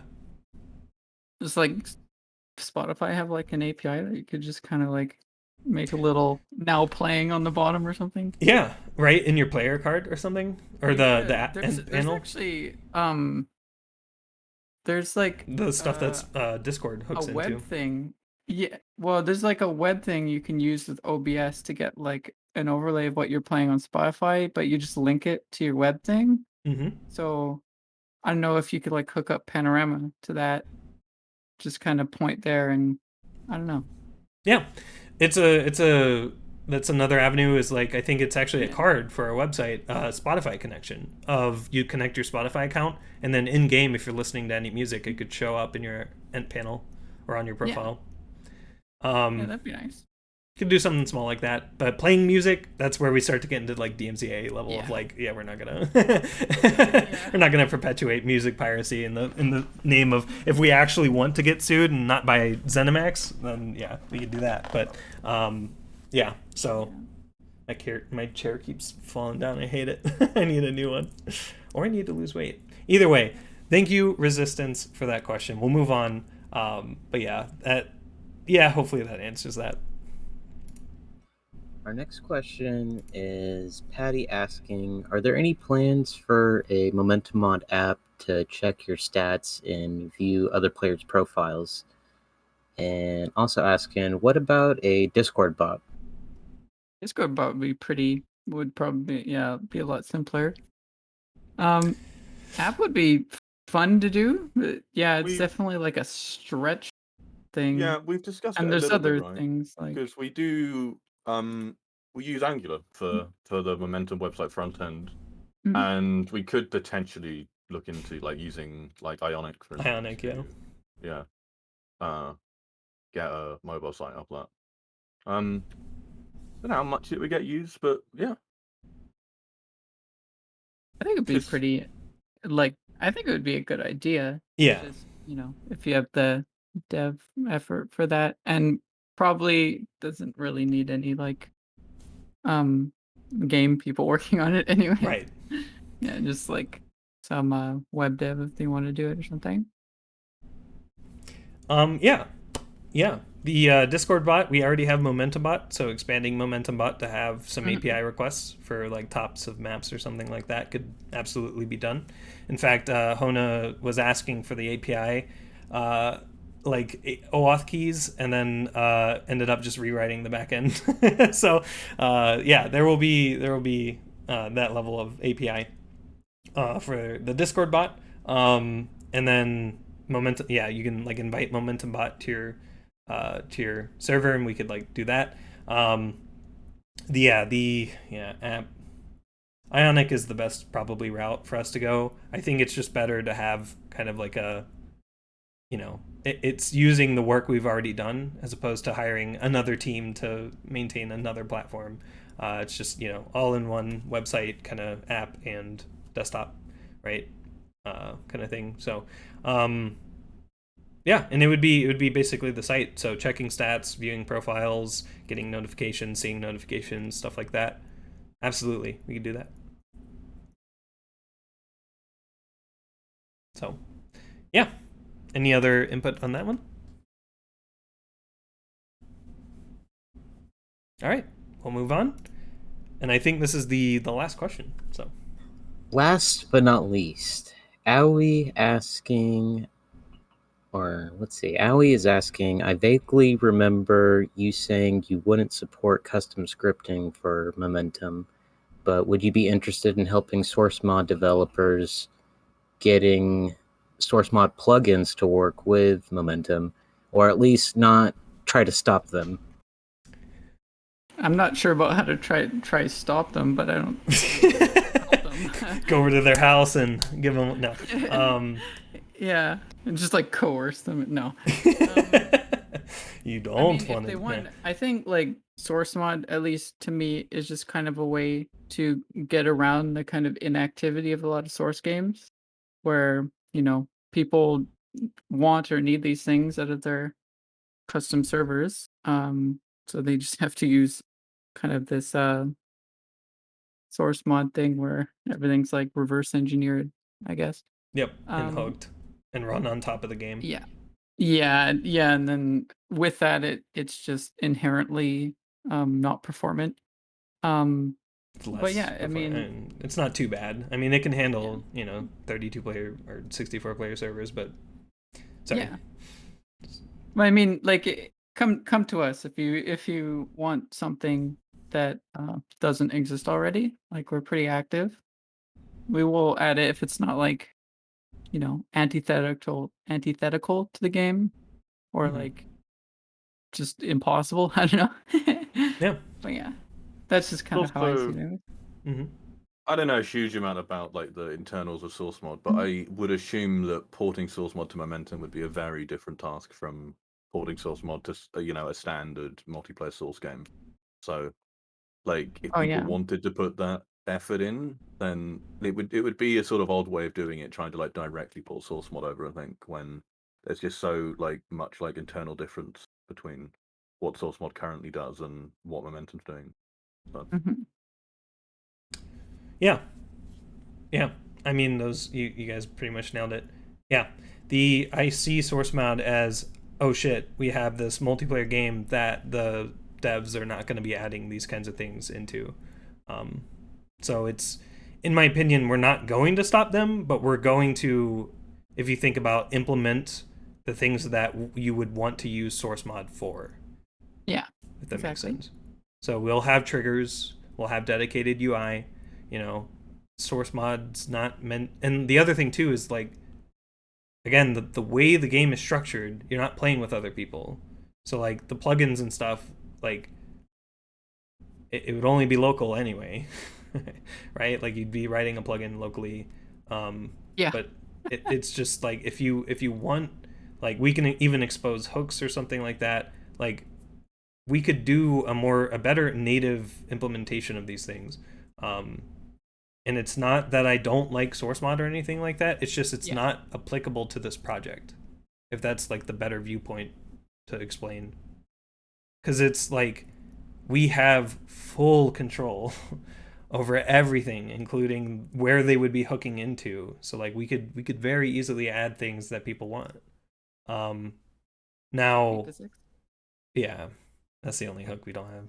That might change though. We might be able to get access to that. Pray. Okay, sorry. Off Right. topic.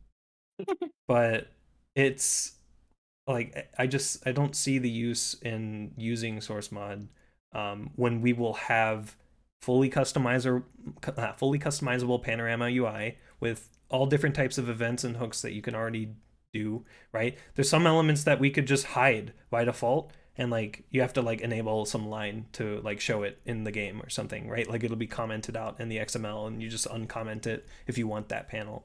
Like we could do things like that. And that's why it's like the workshop, we want to have more like HUD and like, things that people are creating to extend what we expose, right?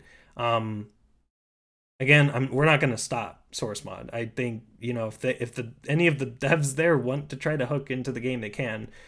We sometimes make some regular engine changes, so if it breaks the plugins, they're gonna. That's the other thing is if people start complaining to us that we're breaking source mod or something, then yeah, we're gonna probably go talk to the devs and stop it because, like I understand the purpose of source mod. I understand plugins are extremely valuable, but you have 6 dedicated momentum devs, soon to probably become 9 dedicated momentum devs that can do the things that you want in game and expose the things that you want in game.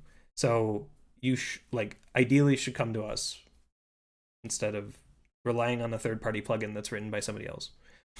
So that's the other thing too is, I mean, while our anti-cheat is going to be more reactive, if we do have more proactive elements in it, who knows if hooking into the game is going to be something you want to do, right? So just keep that in mind as well. We kind of want things to be more official, right? Official task tools, official UI elements, right? We want that so that it's fair and implemented safely for everybody. Yeah.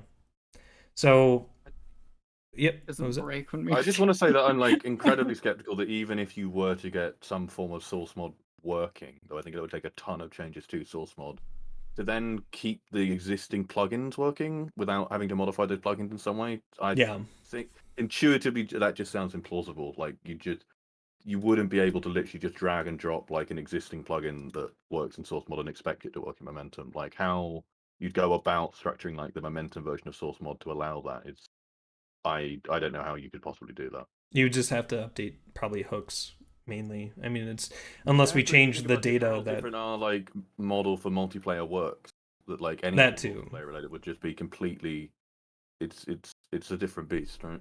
Yeah, it's not using traditional engine, probably hooks for like when players connect and stuff, right? We use Steam API calls for that.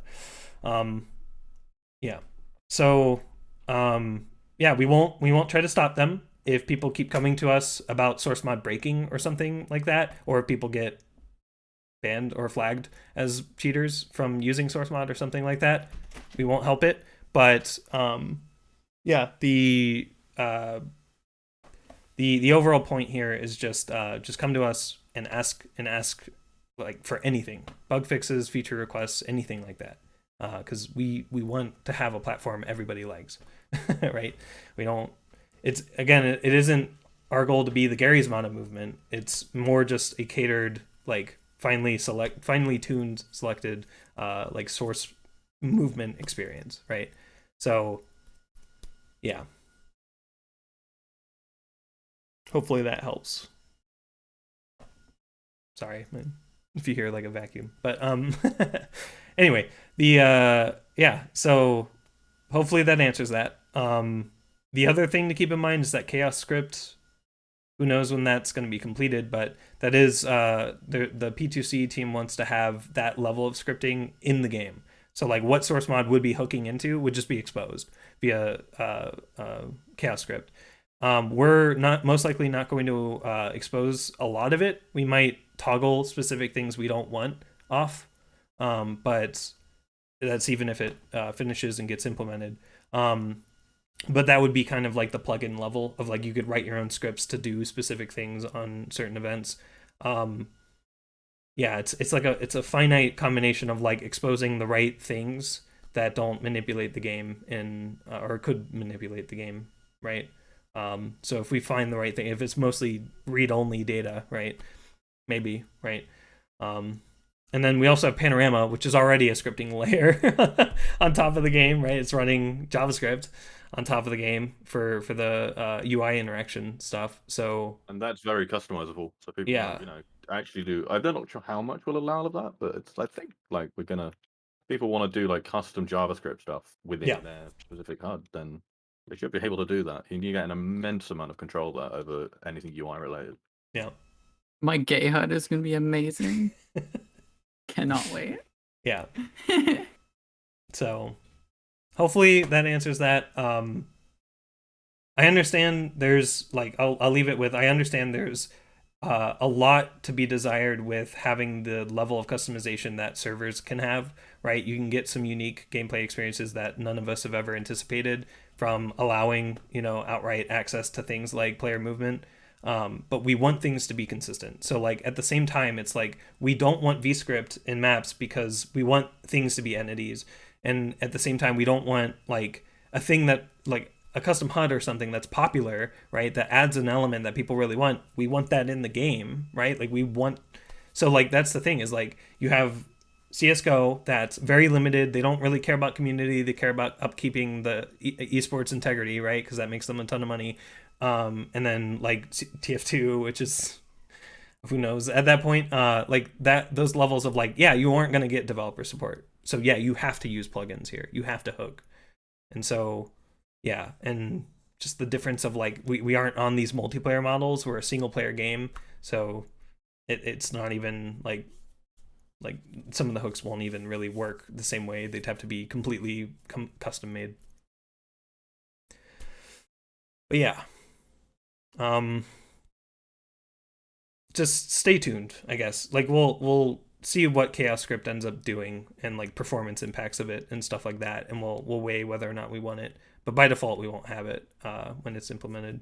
We just need to see if it's worth and like how P2C's community uses it too, if they use it.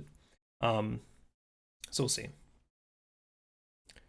But yeah, I think that's it. That was the last question. Did we Q&A live and a few in chat? So yeah. Okay, so we had a couple. The Q&A live one time. Yeah. So let me see. Probably. Yeah. 1 second. Wait, cheers. Going down here. Okay. I got it. Oh, I see him in the voice team channel. Should I just use that? We could use that. Yeah, the most recent one, just because they kind of just typed it. Oh, gotcha. Yeah, I feel that. Yeah. All right, yeah, let's go with that one. So JosSamLoh, Sofa, if you see it. Wait, is your camera frozen? Oh shit. Oh, okay. I thought your camera froze for a sec there. I was like, oh no. How long was that frozen? Sofa's just smiling into the void. You want me to answer the or ask the posted in voice team? Yeah, yep. If I remember correctly, about the music question, doesn't Steam have a music player in the Steam overlay? Would you just set it up if you have your music stored locally? Right. I totally forgot that Steam even had that.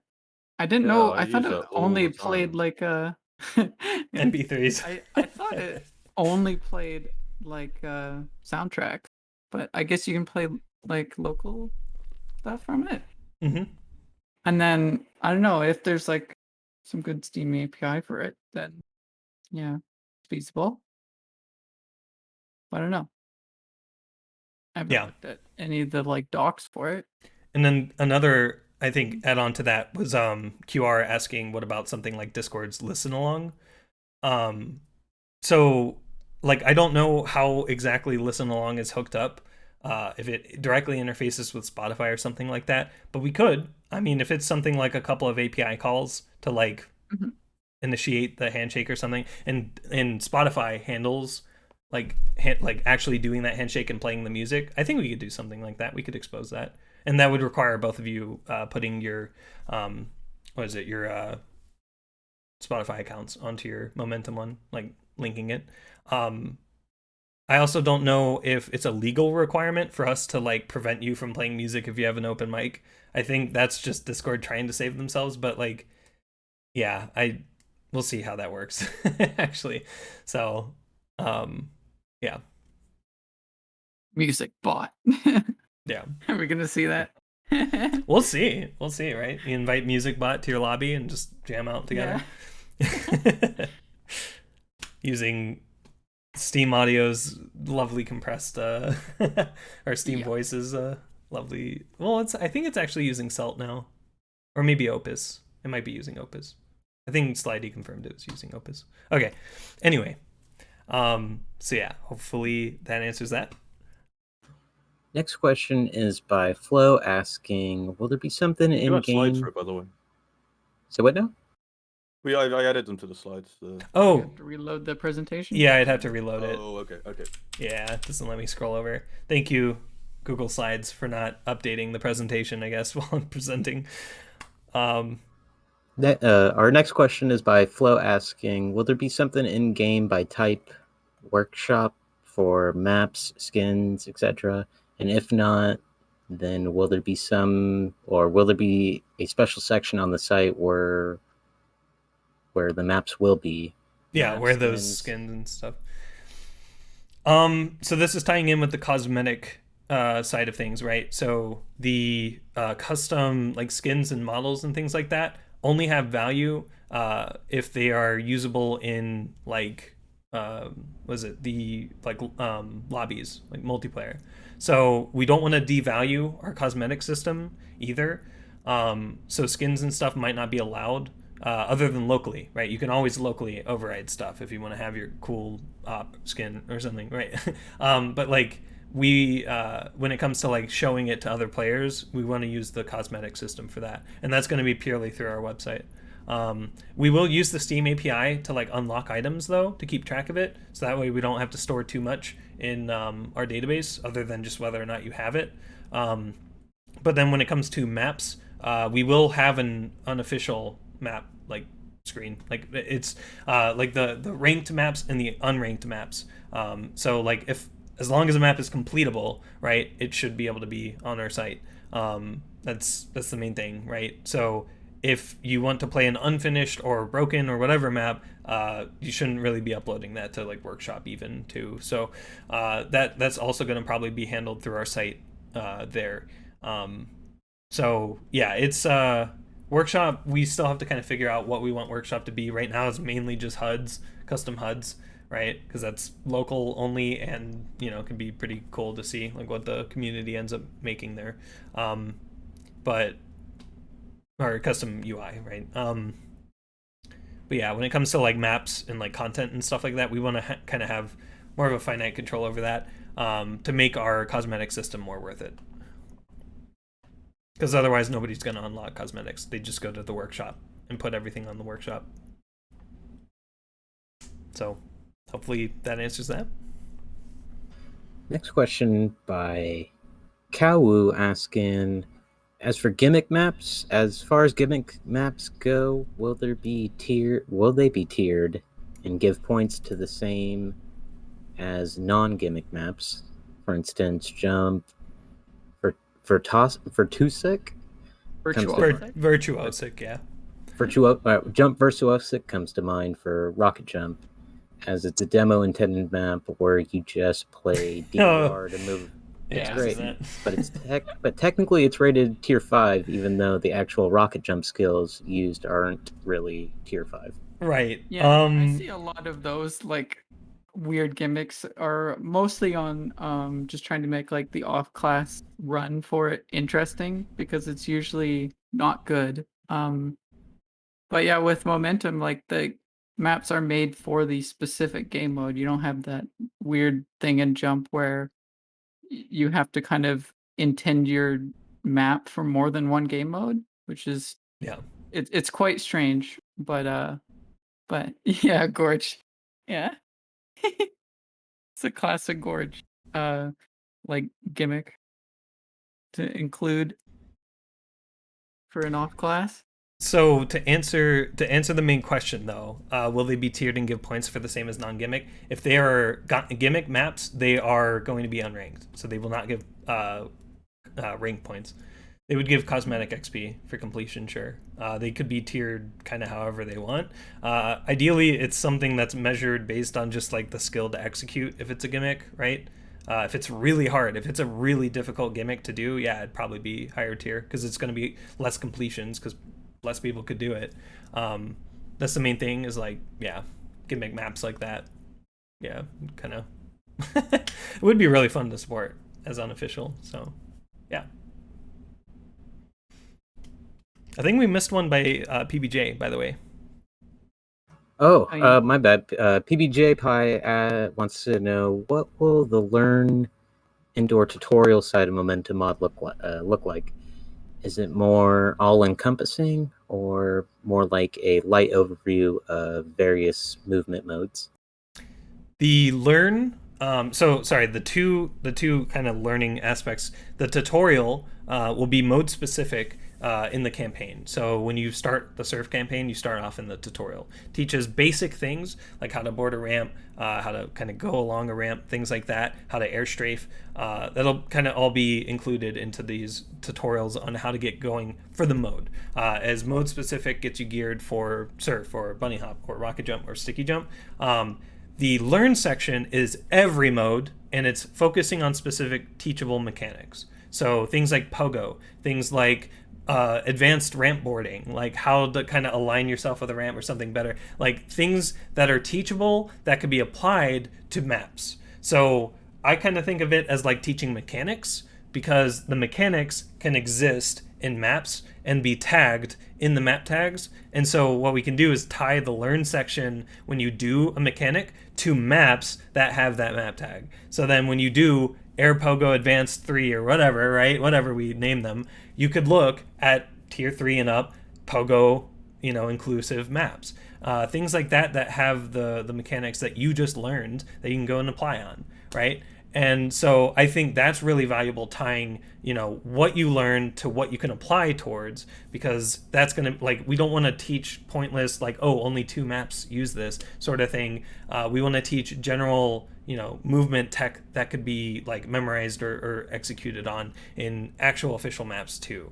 And so what they'll actually look like, the tutorial is going to be more of a linear thing because it's part of the the story. You start off and you go through and get to the the hub and stuff like that. So the tutorial is going to be more of a linear thing. You do it once, you can return to it if you want to, but we only do it really once. The learn is repeatable. It's grindable. We keep track of if you complete it, but you can go back and do it anytime you want. During a map is going to make you leave the map though, so keep that in mind because it's gameplay. But the the idea is that they're their own maps, they're their own section of the maps, and they have specific geometry to teach that thing, right? And they'll probably be symmetrical. If you have the ramps that delve off or curve off, you can take either side and learn it.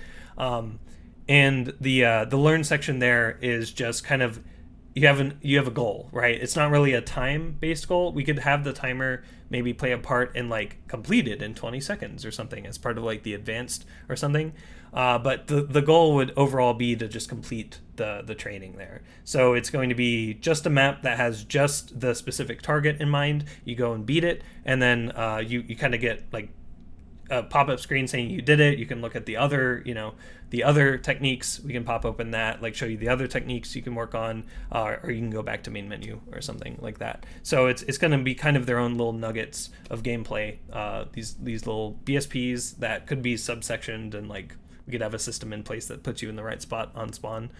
But yeah, I'm really pumped for that, because not only would you be able to search for our goal is you could play all of the learn sections to learn a mode. It's kind of the fast path or whatever to learning a mode, but the tutorial in the campaign is going to be more guided, of literally no experience at all going into surf, going into bunny hop, stuff like that. That's what we want to teach there. The learn is more oh, here's how to better airstrafe, or here's how to do it's very small nuggets, and it's not really cohesive. They don't really tie together. They're all these abstract levels with abstract geometry and designs and stuff. They won't really follow any. I mean, we still have to come up with the art for it, but they won't really follow a I mean, they might have the same textures and stuff just to save space, right? But they won't really have a it might be cool to actually tie it in with the tutorial of the campaign, though, the same textures that we end up using for that. Yeah, we've But discussed that a little bit. Yeah. A lot a kind of a dev look. Yeah. Kind of a lot of games do that with little practice modes and stuff. They'll just have empty dev there's room. not really any environment. It's just kind of squares and stuff. Yeah. So yeah, so I'm super pumped. I'm really excited to see how players that are familiar with modes, like a surfer or something, getting into rocket jump through learning through the learn tab, and then eventually the campaign if it comes out, or when it comes out, if they play it, right? Yeah. I'm really excited to work on the learn stuff. We've not really made any maps specifically for momentum yet. Right? Hex has, yes. Hex has a sticky jump one.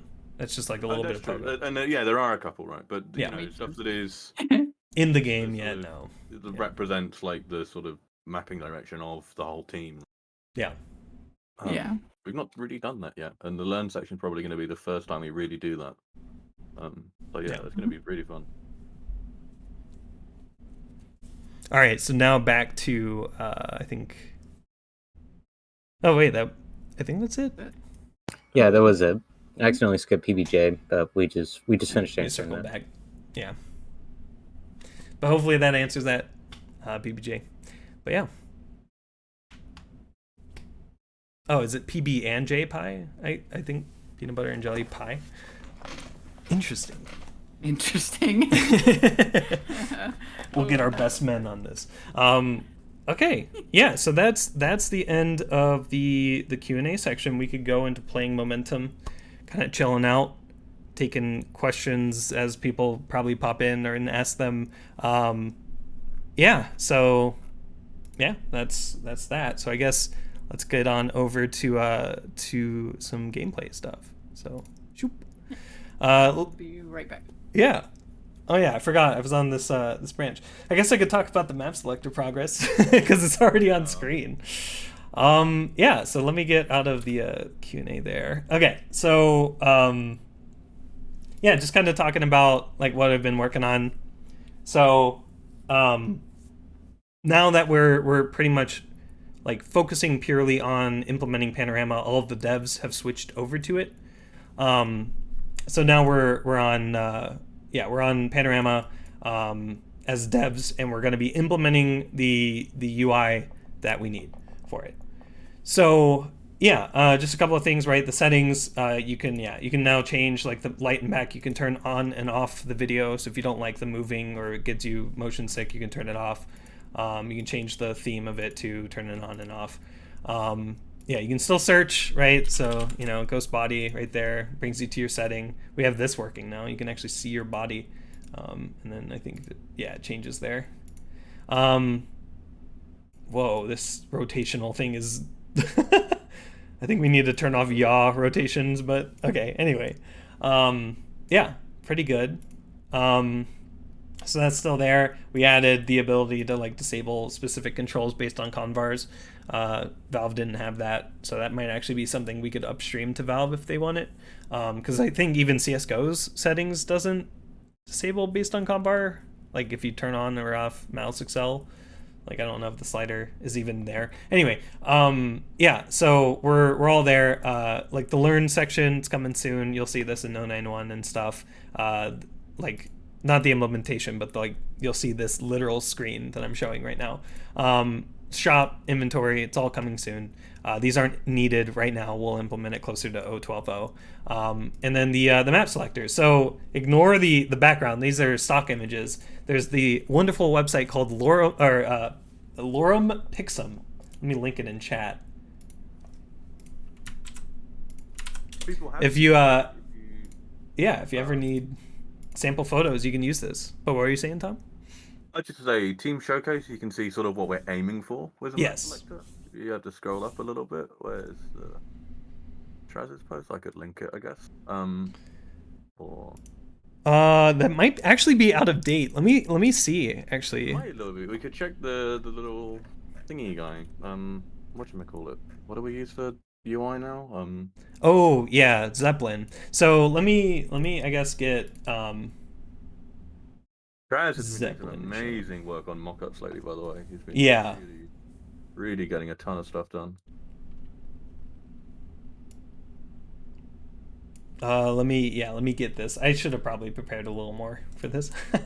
My bad. But oh, damn it. I can't sideways scroll this. Okay. Hold on. I think I could do I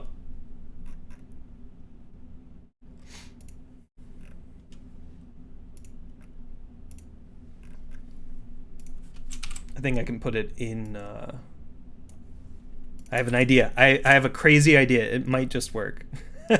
I'm gonna open the image on the monitor capture for the or the window capture for the slides, and then we'll see if this works. Why don't you just put the mock-up as the background? Ooh. Actually, maybe. Let's see if that works. This is gonna be really jank if this does, but that's the power of Panorama, right? Oh wait, hold on. All right, I gotta edit it, but once I do, it should work. So let me do that really quick. It's the background image is in. Yeah, this is really silly, but also kind of unprepared. It's fine though. So that's Lorem Pixum. Oh man. I'm gonna have to like comment everything out. Okay, hold on. I have an idea. Let's do this, and then this, and then this, and then let me go into the selector itself and actually just like comment everything out. Okay. I think. Oh wait, no, that didn't work. Everything's commented out. No. All right, hold on. I have a better idea. I'm gonna set just the map content container to be empty. So visibility collapse. Let's see if that. Oh wait, no, that might not work too because it might show. All right, hold on. Let's see if this works though. Oh, all right, here we go. It's like tiling and it didn't hide anything. Damn it. Okay, we're almost there. Hold on. Does hidden work? No, hidden doesn't work. It's like visible and collapse, I think, right? I'm not even sure this is the latest iteration of it. No, it is. So the Zeppelin is actually... Oh, damn. Wait, no, I could also make it fit, I think. Yeah, whatever. So, all right. This is like the jankiest, dumbest way to show off your UI, but I'm doing it. All right, does that work? No, so that doesn't... Okay, so hidden doesn't work either. Okay, hold on. I have an idea. Let's try this one. I think this might work. All right, let's go. All right, so this is the layout. ignore it looping around. Ignore it looping around multiple times. But yeah, so it's not done either. But this is the kind of overall layout we're trying to go for. So when you have the map list on the side, and ignore these yellow things. It's comments that I have. Like, we have too many tabs here. We're going to be cleaning this mock-up up more. But the idea is that you have, right, the most important thing is most likely going to be search. Most people are going to know the name, or relatively the name that they want to play. And then you have individual game mode filters to you can sort by last played tier, things like that. You can favorite maps, though there's no way to see just your favorites. So again, like the mock-up's not complete, but there's playlists, and playlists are going to be kind of like the gauntlet, where you have like maps in a row that you can complete, and then we just keep track of each time that you do on the map, and then add it up in like a UI panel, and that can be the gauntlet. Yeah, and then there's like all of the images for the maps. There's like the gallery image, like you can like actually view them full screen. And then there's like the info about the maps, the quick stats that you can look at. We might expand that to be all of the stats. If you click on it, it like pops open like a full stats panel if you want to see it. And then yeah, you can like probably filter by like, yeah, linear or staged. Ignore the ready to play. That's whether or not I guess you have the map downloaded or not. And then I think there's a couple of missing filters to like sorting by, oh wait, no, map tags, you actually do it through search. You just do like tag and then colon, and then you can search for a tag. And then yeah, I don't know if we're going to be storing playlists in the like website at all. We might. We could probably look into having like playlists on your profile for all the maps that you like to play, and like just you can have it synced to your profile, so when you move computers, it could go there. But it could also be a local file too that's just synced in cloud, like Steam Cloud. But yeah, ignoring that wrapping around, yeah, it's pretty good. And the whole point here, right, is that the main list, the main actions, right, are over on the left, because you can expand this drawer panel out and it'll cover up right here, but you'd be able to chat with your friends in your lobby. If they're like, hey, come join us, you know, you can click like come and join, and like it'll download the map right through the selector if they're on an official map. And then you could see like stats for yourself and stuff. Like that's just always going to be there. Nothing's ever gonna come over it, right? So it's gonna be kind of top level UI. Yeah, and then so yeah, last played will probably move up to the sort by. We might have the local tab. I don't know. It's kind of just easier to have all of the maps just shown, and then whether or not it's official. But yeah, so that's just kind of the overview of the mock-up. It's going to be worked on. It's going to be massaged a bit more. These buttons are going to be kind of moved around in layout. So going back to like knowing that now, knowing that, let's go ahead and get back there. And then let me uncomment this. That's and that's okay. That should be good. So now I can close this finally. Oh, that's really trippy. Okay, F5. There we go. So now knowing that, we're using, lorem pixum to actually get random stock images, which helps because there's a lot of like really light photos, and that helps us see that our text is readable on really light backgrounds. Like these buttons aren't up here, right? But we could fix that now. There's a hey button, the hey button, we might make it play a no, I'm just kidding. You might make it play hey. You can notice here that the layout's actually changing a little bit because that playlist like area was a little bit too much. We might have it be a separate like button or something. Yeah, so it's not finished, but this is what we've got so far. The progress that we're going in is looking at like the mockup and implementing the mockup with just the exact same data, and then moving it over to JavaScript mocks of like having the interactivity and everything working, like so that it's like it's all mock data still, but like you can click to like view different maps and it'll show all of the sample photos and stuff. So that way the third step is actually just swapping it out with actual data that we get from the site. And so like at that point it literally just becomes exposing the data and giving it to JavaScript. So yeah, it's a lot of fun. I've been using this along with Bray's help. We're pairing together on this to learn Panorama and get the hang of it. And then once we just do this, I think we're going to be pretty set for working on any panel. It's a pretty involved panel, but it's a lot of fun because you just saw I was able to reload everything in like under a second and like instantly, like, or just like you can make any change and see it in game and it's not even a problem. So yeah, like it's incredible. I'm really loving Panorama. It's such a huge step up from VGUI, which was the old UI.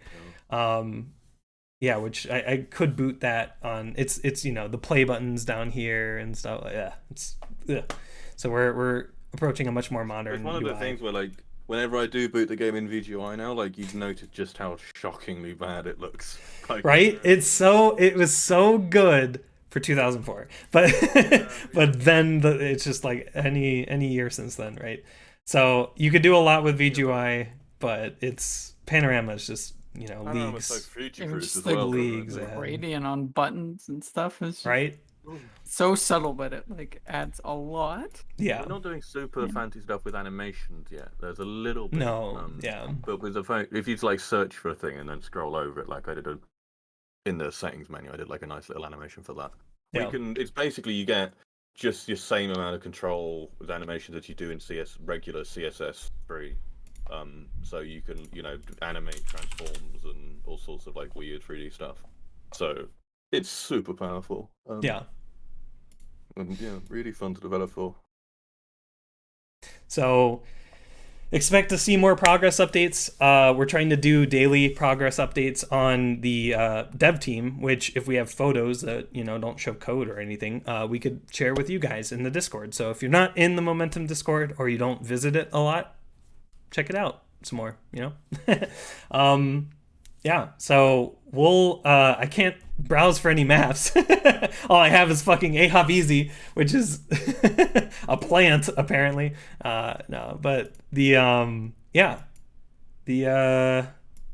UI is coming along really well. And the drawer isn't in place yet. There's a branch for it. I'm not on that branch, but we should be having the drawer kind of swarmed. We should be having the map selector in place probably next week. So by the next Q&A stream, you'll see more and more Panorama UI, most likely even the HUD. I think the HUD will probably be fully implemented by then. We might be finishing up the leaderboards panel by the time the next Q&A stream. So for those that sort of haven't followed on too much, like essentially the main big milestone for the rest of the 09 updates are going to be Panorama work, right? We've got a bunch of other issues that need doing, but like Pano's like right now we have a ton of the dev team all working on Panorama, just storming through it. It's really cool to watch. And also, I get to actually work on this because a lot of the code for it is just like JavaScript and XML stuff. So yeah, it's not necessarily NDA'd. You can actually get it from CS:GO if you open code.pben and look for it. So it's like it's not even NDA'd stuff. So in fact, it could actually even be on GitHub. But we use LFS for like textures and stuff. So we can't do that on GitHub publicly. But yeah, pretty fun. Pretty fun to just kind of like swarm the UI and learn all of it. Yeah. So keep an eye out. We'll be updating it more. This question for me, dev stream when? That's what I was talking about with Bray, and I think even Chaz. I could technically stream it. Like I could actually technically stream this if I make sure I close Visual Studio and also don't open any code files in Visual Studio Code. I could technically stream it. And because it is a lot of just HT or XML and CSS and JavaScript editing. Like that's all it is right now. The moment that I have to do C++ code, I have to do something else on stream or end stream. But that is something I was contemplating. I might get back into the swing of dev streams, getting kind of like all of these panels mocked up and then passed over to other devs or other Panorama people to work on. So the zoning update. So that's assuming that HUD and everything goes all right and we get the stubs in place. I'm going to be jumping over to the zone refactor immediately after we get basically every panel stubbed and in place. Because the next steps after that, after we get Panorama like replacing everything, is we completely neuter VGUI from our project and we don't compile the game twice. The download size goes down by about 20 megabytes. The compile time goes down by about fucking 5 minutes. It's ridiculous how long it takes to compile VGUI. And then the overall the project is healthier and we're all on Panorama. We're all in this together. And then we all jump over to DX11 and then we play the game on DX11 and find anything wrong with that implementation. And then we just slowly approach Panorama DX11 as the default that everybody has to do. So, yeah. We are going to have some kind of celebratory like party or something, as opposed to those non-celebratory parties. Like the VGUI is dead party, when we finally get rid of it completely. Yeah. Print out the source code to VGUI and burn it or something. Yeah. I mean, that's the thing is like all of the VGUI work is technically immortalized in our public game repo. Yep. So as long as that repo doesn't go down, we still have the VGUI as backup. But yeah, it's gonna get nuked because fucking yeah. I wonder if it's worth like adding like whatever updates we did to. I mean, all I can think about is the Conc was fixed, but yeah, that's about it. Like, yeah, it's like minor changes and fixes. Yeah. And stuff. So I am on my develop branch. I could probably just quit and boot up normal. Let me do that. Let me quit and boot up normal normal momentum. Oh, this is gonna be get in game. Yeah. Everyone in chat just leaves the moment you switch the video on. Oh shit, I'm full screen. Oh, that's why it was off.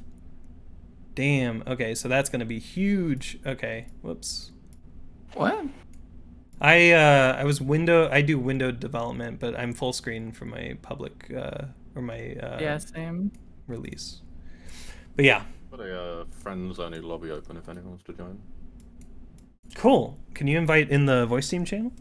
We'll get going there and we'll play around and be answering questions and stuff. But yeah, so that's pretty much all the Q&A and like dev show off stuff. Man. Oh yeah, we fixed portals. I guess I could talk about that, but that's an 091 thing. We fixed portal like popping and like not orienting yourself. Oh yeah, that's a big one. Like if I go to non-Euclidean. I had fun making that video, trying to get the demo for it, trying to make it look like I was smoothly going through the portal between like the 090 text area and the Mark's surf ramp. Because it was like jumping the camera in a really nasty way, which wasn't fixed in like 090 or the build I was on making the video. Yeah. Fortunately, it's now fixed and it's really clean. Yeah, it's really smooth. And now I'm not on a debug build, so it's not going to shoot a bunch of asserts. It's also probably not that smooth because I'm doing a 30 FPS stream. I mean, I could technically do a 60 FPS stream, but I don't know. But yeah, portals. They exist, and they're really pog. And they're even more pog now because they don't break. But yeah. Beautiful. Beautiful. I love the portals. They're so nice. They're so nice, yeah. Yeah. If you actually I guess you don't have a copy of it. I could link the Oh no, I don't think I've got all the files packed in. I was gonna link the like trailer video because there's some weird shit in that map, but I'd have to get properly. Yeah. Oh yeah, I still don't have the drawer. Maybe Panorama wasn't the choice to do, but that's okay. There's an invite Discord. Yeah, no, I think I'm in it. I don't know. It says I am, but we'll see. Oh yeah, you are. Yeah. All right. So, this piece of shit map selector. Oh, I hate it. bad. I hate it so much. It's like after having worked on Panorama, it's just it's so bad. Anyway, we could play around. We can play some Conc if we want. Show off Conc, I guess. But no, I am an awful conqueror, so I don't know. It's like it's so out of place. Like look at this. Like look. I mean, it's okay. It's nice for VGUI. Like honestly, except for the filters panel. Filters panel is not that great. Let's go to Ahop Coast. Let's do it. Oh yeah, classic. Classic doesn't fucking close on map select. Ugh. It's like awful, like between UI framework, like build. Yeah. And then that I don't know what entity that is, but that's broken. But anyway, let's do some Ahop. So yeah. I'm gonna show off portals very quick. I have a little BSP in voice team. Okay, hold on. I'm a fan. Portal test.bsp. All right.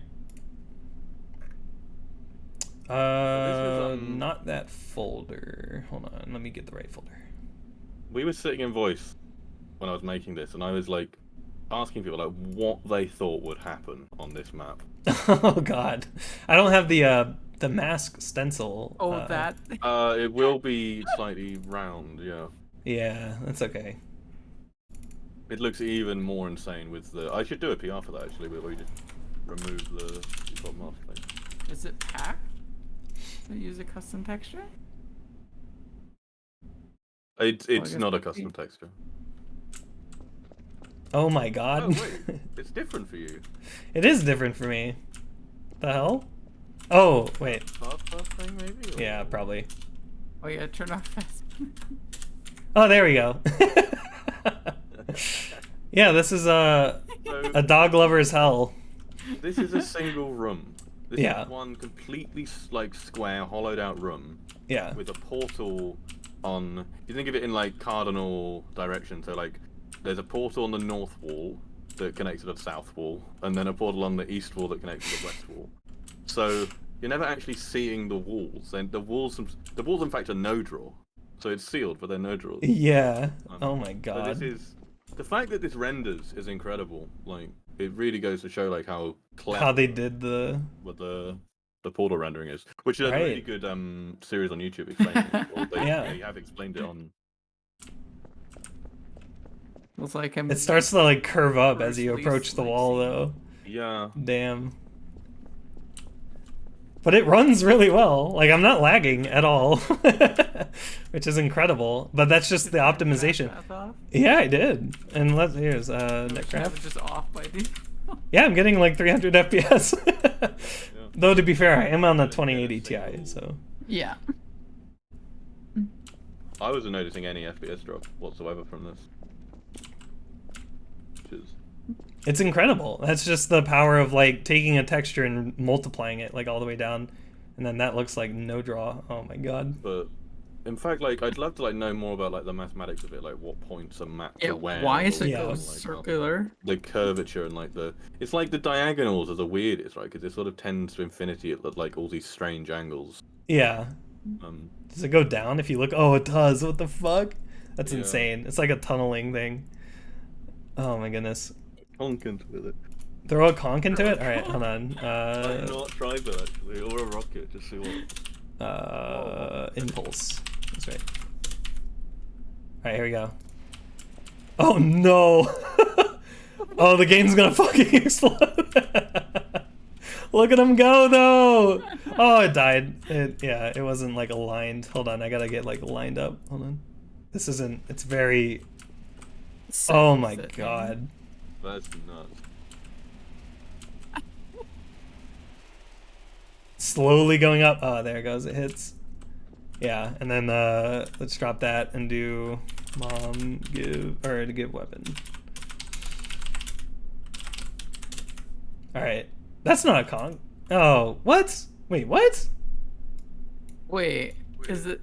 Oh, do we have like the enums all fucked or something? You can, it's giving me the normal grenade. Maybe, yeah, maybe it was fucked up. Oh, wait, what? All right, well. You go flying. I think no. Okay, I think I see what happens. Oh god. Okay, I don't. All right, let's not make people vomit. But yeah, all the HUD stuff and stuff isn't showing up because the game mode isn't Conc, which is actually something that we could probably fix to just be if you get a Conc grenade or like equip a Conc grenade, it shows it. Yeah. Oh, that's creepy. That's so creepy. Jesus. I would highly recommend if someone wants to just play around for an afternoon, just make some really simple maps with a bunch of portals in and just see what happens. I have one that through is... them. Oh, I hit the solid seam. Like, it started to do some funky stuff. Like, I had one with like 2 rooms separate from each other, but like portals connecting each of different walls and stuff, and it's just that is freaky. Infinite cats though, I love it. Yeah, I've got it's just so weird. Oh my god. I've got another weird iteration of it. It might use a missing texture, so you might have to turn on thingy thing. So when you scope in it it does not like FOV getting shrunk. I don't think it even accounts for FOV. Yeah. If you juggle upwards, there isn't one on the ceiling. So you you'd hit a solid ceiling. Invoice Team does have them in the ceiling. Oh, but that's the one I'm on. New one. That's Portal Test 4.bs. Oh, Portal Test 4. Gotcha. Okay. Let me get that real quick. This was, this was only sort of like an hour, half an hour really, me playing around, like, as a distraction from making the 090 video. You gotta have a creative outlet, wackier stuff you can do. Uh-oh. It's like imagining like Yeah, you're gonna jump have to turn attached, the... but like all the Portal fast path is off though. you just like reorient right in the middle of a wall pogo. It doesn't go off to infinity like this. Instead, it's just a very weird space. Oh my god. This has a portal in the sea. This is 2 rooms. Oh shit! I think I see now. Oh, I fell into the void. Let's go. Yeah, all right. I'm just kidding. What? Just kidding. Yeah. Okay, now I see now. Yeah. Oh my god. Randomly put like different portals into different walls and ceilings and stuff. And okay. the fact it compiles and like works in. Well, yeah. I mean, they're entities, right? It's just like how the movement code and stuff handles it. Oh, this is so disorienting. All right, I'm gonna stop before I vomit. All right. Yeah. There's some cool. Very stuff. fun though. Also, keep in mind that portals have entity IO, so you can essentially like count the number of times someone falls through a portal and stuff like that, and do all stuff with map logic. Yeah. So like turn it off after a bit. It's fun. Yeah. Well, honestly, they're very helpful. What you gotta do is portals like horror games and like horror maps, maybe. You know. Yeah. I'd love doing that. Yeah. Oh, there's the infinite. The infinity. Like, have you seen error texture cube or something? Oh, here we go. Look, it's stuck in like. Oh, here we go. Ghosts from another dimension. God. Actual God. Keep fucking falling out of the map. Oh my god, wait, what the fact that like this like forms this whole like space. Wait, did it just teleport me? Okay, whatever. I don't know. Yeah. It's just this is the ending of that Christopher Nolan movie. It's escaping my brain right now. Interstellar. That's it. Interstellar. Oh, right, yeah. This is the ending of Interstellar. We are in the 5th dimension. we're writing a message. The Murph. Yeah, it's great. Little did you know, this was Chris Nolan's inspiration for that scene. Big, like metallic Kit Kat. The Dogga thing coming, oh my god, out of the void into like another dimension. This is very strange to bunny hop around. Because this is just 2 rooms. Right. The space that's created by the portals is so odd. Like it forms a sort of three-dimensional space that Yeah. absolutely no sense to me. Like there's no like intuitive like way of I don't think anyone like intentionally goes to the void. It's all just like moving through the map. What? Oh my god. So I went through a portal there? Okay. It's bending my brain. Beautiful, beautiful work of art though. Imagine this as the bonus and you have to find the fucking end zone. This would be insane. There's gonna be some jank stuff that people do with it. But yeah, you can do infinite rooms, yeah, like infinite trails. We talk about the gimmicks and stuff, but actually there are so many extremely useful things you can do with portals that aren't just like head fucks, you know? Split gate, baby.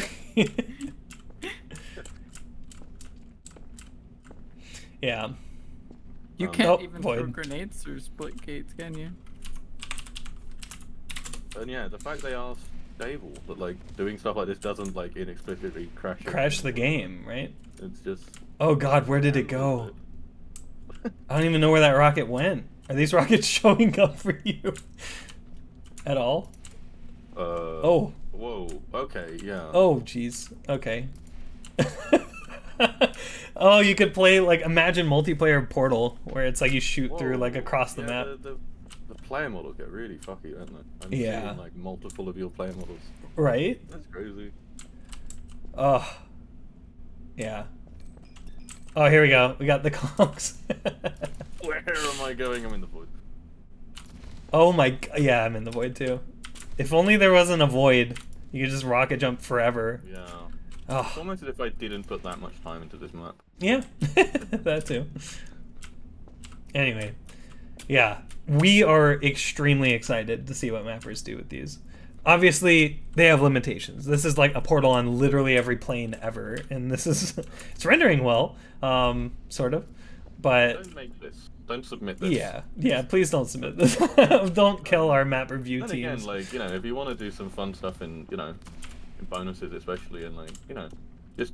Oh my god. But again, like they're not. It's not just gimmicks like what portals give you. Like they are really similar to like what landmark teleports can do in a way, right? But far more useful than like you can do just seamlessly connect anywhere. And like it's not even very hard to do. Like the portal entities are pretty.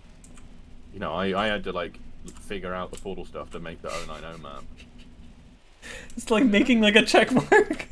Oh, it's the teleport. That's so the thing about the trails is that's actually a card for 092. We're gonna be cleaning up like entities so that they don't keep having the same trail teleporting everywhere. That's currently a visual bug.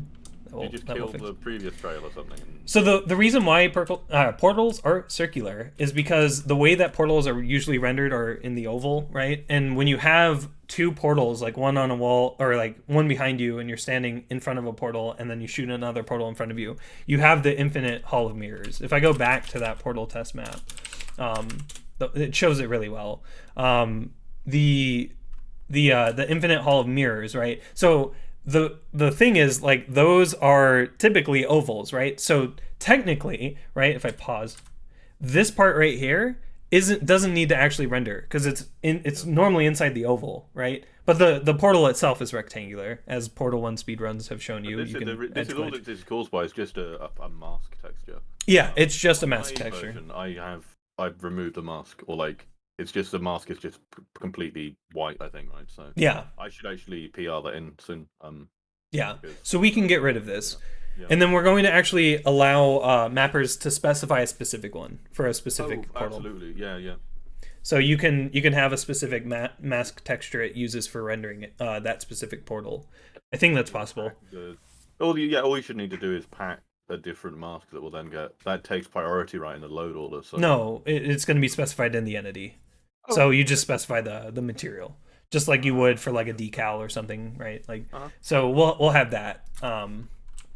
But yeah, so you'll be able to customize it to whatever shape you want, and then you just kind of best fit the portal like prop to the size of the hole that you want, and then that way it can be masked to whatever. But the thing is, right, the Hall of Mirrors, so once it gets to that point where there's that mask, it's using just a texture. So like if you notice right here is a portal boundary, but the one past that is another portal boundary, and then past that is when you actually start to see the mask. So there's, I think, R portal fast path max ghost recursion 2 or something like that, or stencil depth 2. So that's how many like layers deep it actually draws. The more you have in stencil depth, the more it's going to be computed. Let's try it. This is probably where we crashed the game, but stencil depth I'll do 4. So now it's further away. Whoa, okay. And exceeded max concurrent build views and it crashed. So yeah, 2 is very specific.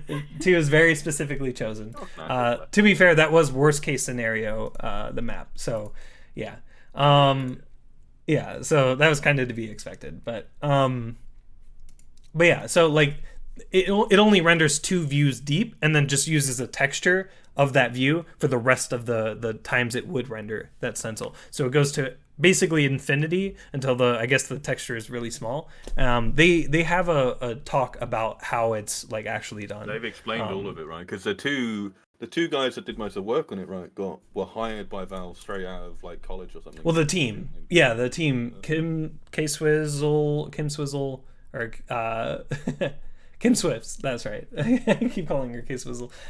Kim Swift and her team of DigiPen students made Narbacular Drop and then showed it to Gaben. Gaben hired them on the spot, and then they made Portal 1 and then 2. I don't know how much of the original team was still there, but yeah. Hey, look, it's us. It's us. Click learn more. Oh wait, no, I can't when the console's open, but yeah. So how long have we been going? All right, 2.5 hours. All right, we'll play a little bit. We'll do some actual gameplay, and then I'll just be on coast. And then yeah, we'll kind of just hang out a bit. I do want to stream more on this channel. I think it would be cool to have like different people doing different things. So like some gameplay, some wait, that wasn't actual gameplay? No, that was Portal recursion mindfucking. This is actual momentum gameplay. Just kidding. That was actual gameplay too. That wasn't pre-recorded. If you want them. Yeah, thank you. I can't do. Well, I can do it through Here's a really cool console talk about Portal 2. Yeah. Yeah, there's also a developer that did, is that Sebastian's video of the one in Unity? No, this is the Portal Promise talk. CS51, Yeah. Oh, CS51, yeah. CS51's the actual Portal devs that did it. Mm-hmm. That's a great watch. I was so interested by this. Also, wow, this I did not realize how breathy this new sprint sound is. Yeah.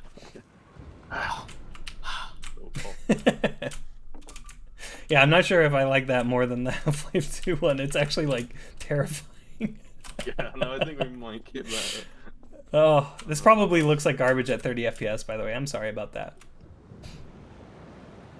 But hey, let's catch up to this ghost over here. I playing Coast and tried negating full damage for some reason. Yeah, land in water. Doing that trick This is Half-Life 2 all over again. Oh, but in terms of portals, right, so I don't know if Embellis intend to do this, but currently this uses landmark teleports, which mappers will know is basically a way of, you can sort of replicate map geometry in 2 areas, send the player through a landmark. Also, Embellis is here. Yeah. Yeah, also, yeah, Embellis is here, put an insane amount of time into getting this working. What's that? Yeah, so like if I come over here, these guys, right, are actually just landmark teleports. Yep. To the same area, but it looks like a portal. Geometry on either side of you had to duplicate your map geometry on either side of the teleport, right? And it works pretty well. But portals will literally just plonk a portal in there, and they'll be just rendering stuff on the other side of the portal for you. So actually, you could like very easily just do it. So this is ABHing through portals. I'll get out there eventually. Oh, wait, I missed. There it is. Missed at the last one. How coincidental. Map actually get like really competitive. Oh yeah. Yeah, Ahop's ridiculous. Ooh. Fuck. What is Malt? So Malt has got Malt and Wazen have both got sub 2. Well, Wazen has. Wazen has a sub 2, yeah. Yeah, and Malt. But well, Malt's is That's Sub 1. crazy. Look at that sub Shit. 1. Yeah, the sub 1. No way. Not cheated at all. Yeah. So Ahop done really well is insane. This guy, I assume Malta still has world record, does he? HR2? Or I've not really followed it in a bit. Oh man, yeah, I think so. Played. This is, I believe, the HR2 world record holder playing. Playing Ahop. Or Embellis's version of Coast. Mm-hmm. And this is to keep in mind for those who haven't played Half-Life 2. There's a section called Highway 17 and Sand Traps, and it's all of those maps with all of the entities and story removed, and it's just the level layout stitched together, all done by Embellis in chat. And there's going to be one more. There's going to be Ahop Canals, which is going to be awesome too. AKA Train boat. station? I actually don't know. Train Station might be a different game mode, but To me, like, Coast is the iconic part of HR2 speedrunning. yeah, Especially because Boatless or Canals wasn't in Dwarmov, which is like the best known segmented run, which was like the main runner on. I can't remember how much of Coast was you, but that, like, I remember seeing like Dwarmov's Coast and it just completely blew my mind. And Yeah. now here we are, somehow, like, we've got it in a completely new game. Yeah, no Laszlo, unfortunately. unless you stand in that spot for a indeterminate amount of time, you might get a little bit of Laszlo. But yeah, it's pretty sick. Ahop's really fun. You go really fast. Also, the jitteriness with replays is going to be figured out too by the replay refactor. But yeah, it is a very fun game mode. You go very fast. It's accelerated speed, right? You can go It's by easily far, like, the max silliest speed. mode. Yeah, it is. It is pretty silly. I mean, But- HR2, you know, Ahop is something just born out of just like this one single glitch, right? Of Valve trying to patch up Ahop. money hopping and Yeah. TAS Ahop. I mean, you know, Ahop has been done. TAS runs of Half-Life 2 and Portal have been done, right? But Yeah, absolutely. uh, The TAS runs of I this will can't be remember who's, insane. someone has an incredibly good TAS. Oh, damn it. It might be Got useful. bodied. Oh no, I missed it. Oh. Yeah. Oh. Didn't AFH there. Yeah, but this is probably going to be my favorite mode. I'm a little biased because I spent like 15 years A long time speedrunning. on it, Only Speedrunning Half-Life 2. So, yeah. I but find Coast is my favorite map to just sit down and play. Oh, yeah. At the moment, like it's so enjoyable. What Aurora? everybody has their comfort maps. Mm-hmm. Oh, clean. Oh no, got bodied. Got bodied by the. I think there's like a clip brush or displacement there. But yeah, it's a good time, and like that's what like, it's insane to think that like, this started off as just like surf and bunny hop, but now like look at this fucking shit that you can do. Yeah. But Ahop was Oh. the main reason I got involved Portals. in Momentum at first. Like, Yeah, I'd sort Sticky of started jump was getting back mine. into HR2 a bit, found out. Yeah. yeah. But I remember just talking like the Source Runs Discord about like custom maps and stuff, and then Yeah. people started Oh, talking about it in Momentum, and then they got in like remarkably fast. Actually, I did the first like baby version of Ahop in Momentum, which was not all that much work. It's like the code is just like there. it is there. Yeah, it's already just in the game. Yeah. Damn But it. then we don't have a ton of maps for it yet, but we got some really good ones, especially Coast, which is just a crazy achievement to get Coast in Momentum. It's like Right. Ninja Cookies Just maps bonkers. too are all great. Ninja's makes some Mhm. excellent maps. Very good at mapping. Timescale has got some really, it's like a very well designed route. Oh, damn it. I want to get a better completion. My PB is garbage. No! Displacements! Can't wait for They're the this worst. to be out. Displacement collision is like easily probably the worst part of like probably our movement. And we could try to improve it, but it's just like just use better things than displacements. Use clip brushes. Use displacements for like the overall geometry, but then put clip brushes underneath important parts. I think that's actually what Embellis did for some of these parts. But it's hard because displacements are used everywhere in these. To collision on. Yeah. It's still Yeah, but like just kind of talking again about multiplayer. So we are playing together. That's Fingerprints live. I'm not racing against him or anything, not yet at least. And it's 0 ping. Like it doesn't matter like if we're out of sync a bit. Like he's just in the game flying around. That's just kind of how multiplayer kind of should be really here. So we don't need to be shooting at each other or anything. So we don't need to have don't need to predict full like sort of server model of everyone has to have their movement part of the server. No, wait, hold on. I could save it. Yes, saved. Let's go. And that's the other thing too about these Ahop maps. Is like a lot of it could be quick thinking. That's actually Half-Life 2 speedrunning. That's a lot of quick thinking. Also, no. I keep going into that corner for muscle memory. Damage, which is slightly unfortunate in a way. Like it doesn't fit momentum. But certainly, if you watch like a run of Coast, the negating full damage takes priority. This is momentum's all about just going fast though. Yeah. Oh no! Oh fuck! It's like a lot cleaner and less. Eric cell. Oh.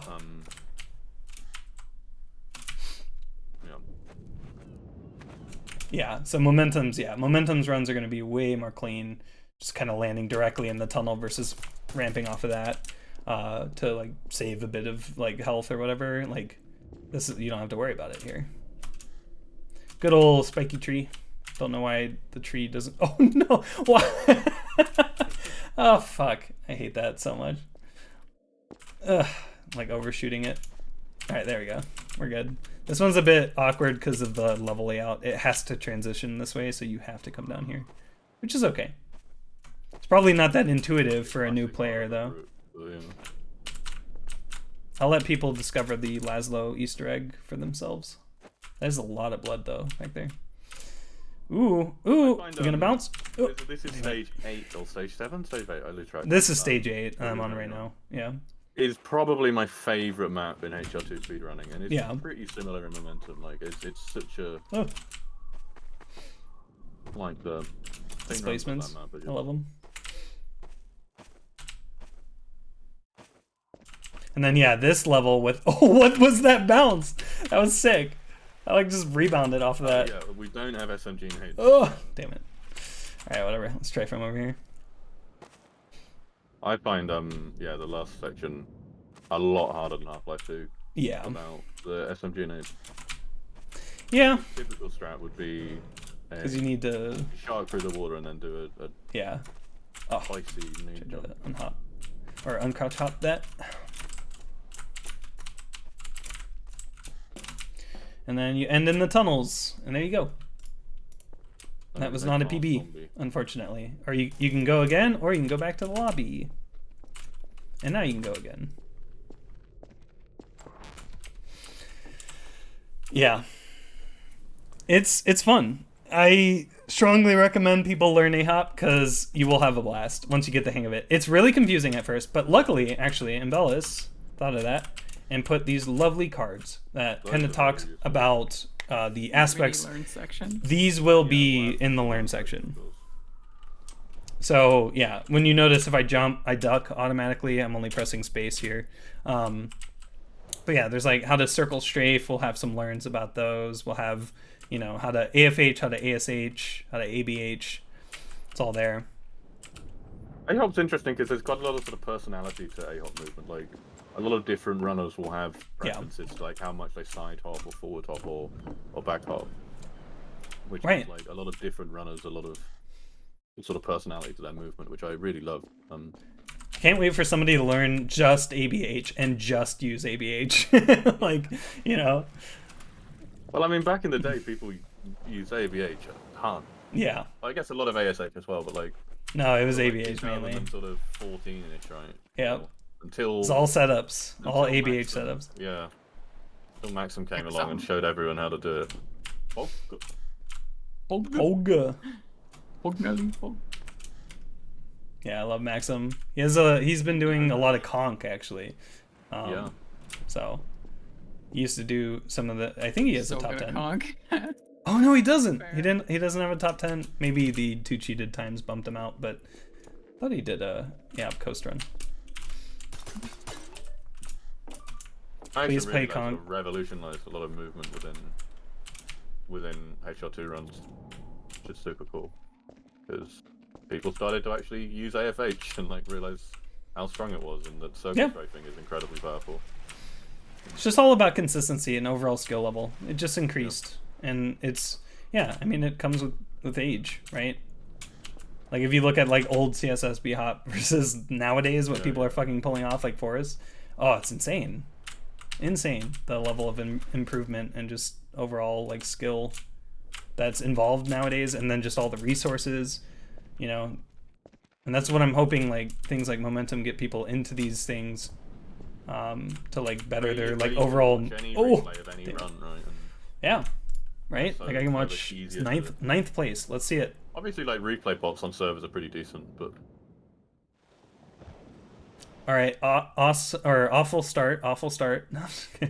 There's gonna be run reviews. Oh my god! And like you submit a run and ask somebody to like look at your PB. Oh my god! Like I can't wait. Like Beetle reviewing your surfing from your like replays and stuff.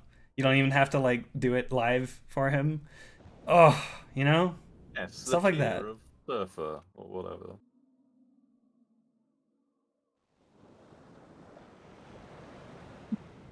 Game mode's too hard. Yeah, Ahop is. It's definitely a learning curve. Like I make this shit look easy because I've done it for like 12 years of my life. The muscle memory in Ahop is great. Yeah. Once you develop it, it's great fun. Yeah. Oh yeah, and then the 3D skyboxes don't work for spectating ghosts, which we're gonna change. Oh, that's actually the Half-Life 2 route right there. Is like to be careful and kind of go around that truck. Oh yeah. Maintain speed, but then you just splat on like the sand here and stuff to get the launch. Getting full damage on that map is hard work. I see the fucking somebody speed shotting through these tunnels. Or sticky jumping. But yeah, replays will start to have more stuff in them too. Like we'll have like footsteps and stuff play, so it's like actually you're watching a player and not an actual ghost. Or we could have spooky sounds. Spooky footsteps and stuff. But anyway, No, I fixed Ahop coast. Yeah. But yeah, there's it's great. Oh my god, the sticky bombs are already here. No. We don't have that conch wait, no, that should be in the explosive, I think. It says the draw alpha, I think, in the explosive. The what? Oh, Cup's playing defrag. Okay, that makes sense. Oh, I don't think I've tried that. Good old defrag on coast. All right, I'll do one more run, or try this last run, then we'll move over to another game mode. But I think we're pulling up on 3 hours here. That's our limit there. But yeah, it'll be cool to do more showcasey content like this, showing off the different modes, kind of like getting people into them. Hopefully. Oh, that fucking bounce. Let's go. All right, that was awful because this is wasting so much time. But whatever, we're not dead yet. Not dead. Oh, what? Why is the clip brush there? Alright, whatever. I mean, it's kind of a harmless area over there. You probably get rid of that clip brush, but... And then the other thing, too, is as we just kind of get less and less questions because things are being answered, we can just start to move over to 60 FPS streams, so it's not... It's probably not that bad, but... Oh, wait. Alright, I failed my run. Next map. Next game mode. What should we do? Should I try Everfast? 39 seconds? What the fuck? Everfast is... I really like Everfast.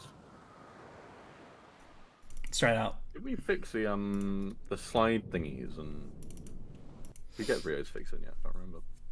The slide thingies? There's Slide trigger. You can get stuck in slide triggers at a certain. Oh yeah, we did. Yep. angle on... That was a RNG fix problem that yeah. Rio fixed. Awesome. I've seen enough gameplay of this map to like roughly know where I'm going, but I've never actually played it, so I'm gonna probably bonk into a lot of walls here. It's weird playing bunny hop after Ahop. Just expecting myself to start going faster. Right? And you're like, oh, I gotta build this speed? Fuck. Yeah. Oh, damn. I gotta use the baby bitch stairs. I love Ninja Cookie style of routing in maps. Like, it really... he's got this sort of really sort of... They feel openness. like very well tested and... Yeah.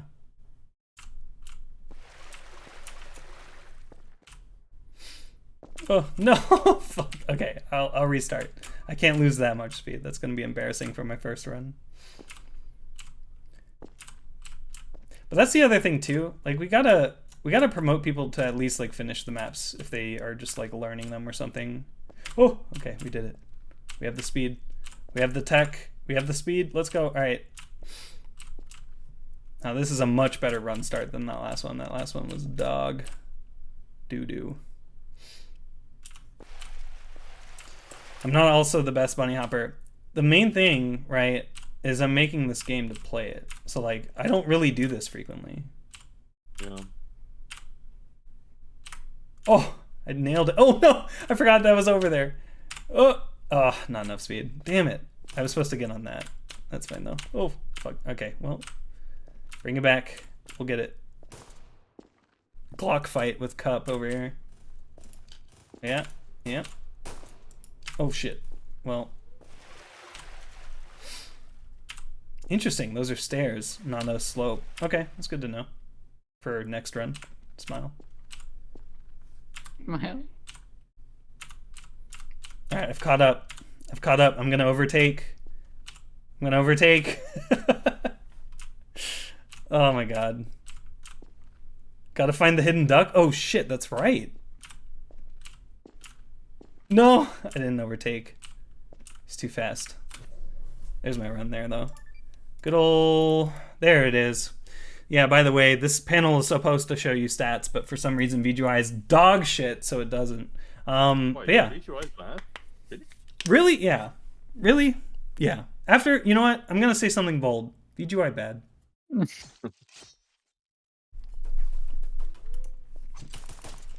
Knife fight. I'm being knifed. How do we Yeah. switch Whoa, to the knife? momentum has PvP? It's alright, let's go find the hidden duck. It's probably gonna be in water somewhere. Usually they are. Well, they're ducks, right? Yeah, there's a hidden duck. No, but, you know, they're water birds. Unless it's not hidden in... Ooh, what the hell? Oh, that's... Okay. Come all the way back up here. Huh. What? What is this? Oh, I guess this is an observatory deck? Is this like Portal-esque? Fucking just watching. Where's the hidden duck? It's probably gonna be somewhere obtuse, and I've already, or somewhere obscure. Oh no, I found it. Let's go. Found him. Spoiler alerts for others that have not found the duck. Let's go. All right, let me try to improve my PB. This game is too addicting. That's also why I don't play it. Yep. I shouldn't say that. Okay, legally speaking, it's not actually addicting. We're going to be doing a lot of stuff to make sure people aren't playing this for like 8 hours straight. Because, yeah, it will actually fuck up your body if you're going to be strafing for 8 hours straight. So please don't play this for like longer than 8 hours a day. We could probably go the like kind of World of Warcraft style, or like you know, like the Rusted XP, where you get less cosmetic XP the more you play Yeah. in a day. Halo So we might do like that. yeah. Yeah, Halo too, or Halo as well, is like that. And yeah, it's pretty important because we actually want you to keep playing the game and not get hurt. So we might even have like a little health and safety thing pop up, just like the Wii does. Boing. It's a hex. Fuck. Oh, damn it. Reward points for not playing. No. It would be, you just get more for taking a break. Yeah. Even just a break, right? Just like an hour to 2 of like stretching your hands and stuff. Well, it's more that the rate that you get it changes depending on how much you played. Yeah. Your wrist straps. Oh my god. Games like Surf and Bunny Hop for me has always been like something I want to play just like for a couple of hours at most, like to wind down at the end of the day. Right. Opposed to like always playing it. I don't know. I wonder if it's faster to go on that. Oh shit, I'm down here. Oh no. Oh, we did it. Let's go. Hell yeah, we're ahead. Alright. Oh no, I missed it already. Alright, hold on. Oh, what the fuck? That's a not deep tunnel. Alright. Seriously? So like if you slow down, this is like, oh my god, this becomes like a speed trap. You have to go, or not a speed trap, a speed check rather. You have to be going really fast, otherwise your run's pretty much dead. But I got that 9-second lead, so let's see. Let's see what the PB is gonna be like. Oh wait, I don't know until I finish. Until we update our timer to do a live comparisons, I have no idea if I'm gonna PB. Oh, 13-second, let's go! Let's go. Momentum brand wrist braces. Holy shit, say that 10 times fast. Imagine the fucking infomercial for that. I said momentum, man. I tried to say momentum brand. Momentum man brand. Get immediately taken down by Michelin. All restaurants worldwide band together to save us because they're the true Michelin. Yeah. I think that's how that works, right? Oh my god, the double jump. Alright. I was not anticipating the like over jump that I did there. It would be weird if we managed to be the first game to win a Michelin star. For its deliciousness. Mm. Yeah. All of the game modes. Tasty as fuck. I could see that. I could see us winning a Michelin star for our delicious gourmet game modes. Oh, damn it. Top tier bunny hop gameplay right here. Oh my god, at least I'm bunny hopping over here. Unlike somebody. Like that's the other thing too. It's like, you know, using sticky bombs and stuff in a lobby, like, right? You play the map how you want. We could have maps count for multiple game modes in the future too, so you can make like a map that has both classes and then like switch based on the game mode that's chosen. Like we want to support that, by the way. Like if you want to make a dual class jump map. Yeah. I did not know that. Yeah, because it's just it's pretty valuable to have like less downloads, less things to download. So a duplicated map for yeah. Oh no! Oh, I was doomed from the start. We can potentially do smell-o-vision. Yes. Yep. We can hook up to those stupid fucking sensors that like you plug in via USB and it like has like scent pods. You can smell Momentum Man's sweat. It's gonna be great. That just sounds gross. What are you talking about? That's like a revolutionary feature, just like VR. Oh. Just like VR. Well, equal amounts of vomiting at least. Yes, guaranteed.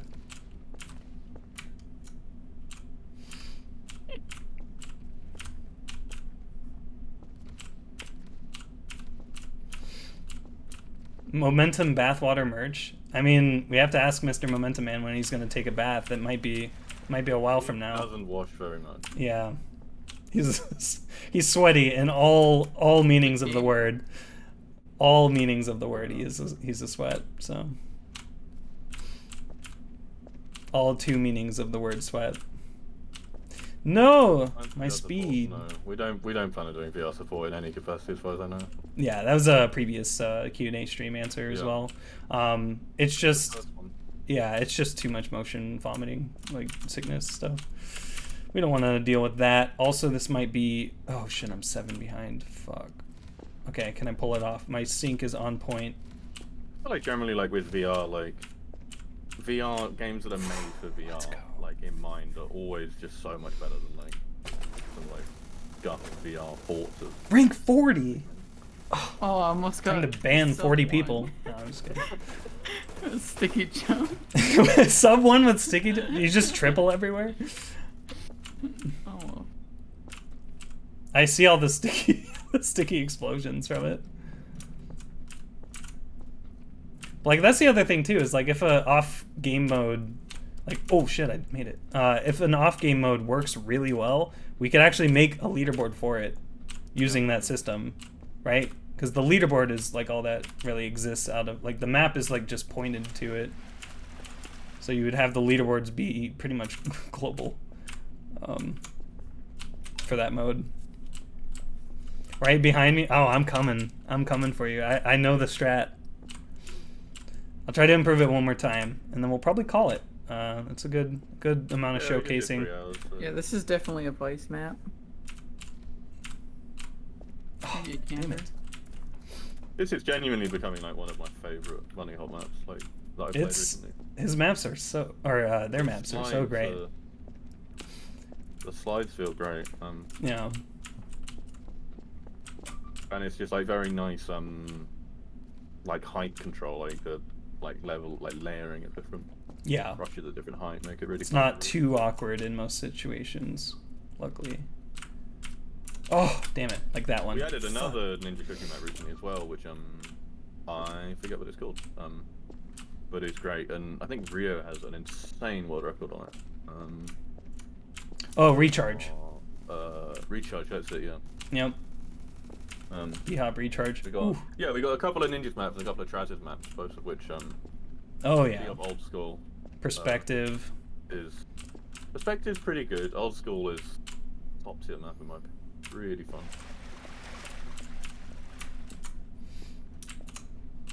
I just forgot like how much you actually have to duck in this mode, because I've been playtesting the shit out of Conc, and that does not use ducking at all. So yeah, I blame that entirely. But we're going for the fucking improve here. No, it's ruined. Oh, all right. Well, I guess I can showcase the other maps though that we were just talking about. Oh boy. All right. Panorama Yeah, check UI. out Old School All real right. quick. Old School is so good. I have the old dev versions. Ah. Keeps warning me about that. Yeah, so this is Bhop Old School, which is a Bhop map competition submission. I think sourcemod is doing a mapping competition, and this is Trazox's, our very own team member, Trazox's submission to it. And you're gonna see me horribly fucking run it. Yeah, do I even have a PB? I don't think I do.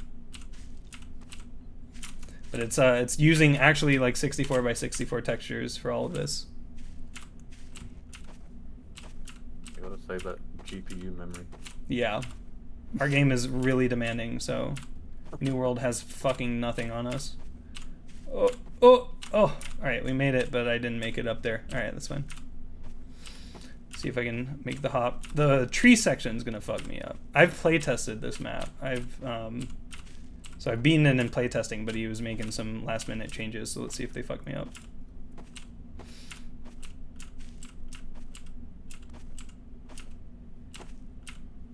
Alright, hold on. No, I missed the skip. Alright, well, you're supposed to jump off that, but I'm bad. But yeah, it's a very cool... Sorry. Yeah, I was just saying, it's a very cool map with like very distinct sections, very reminiscent of old Nintendo 64 retro games.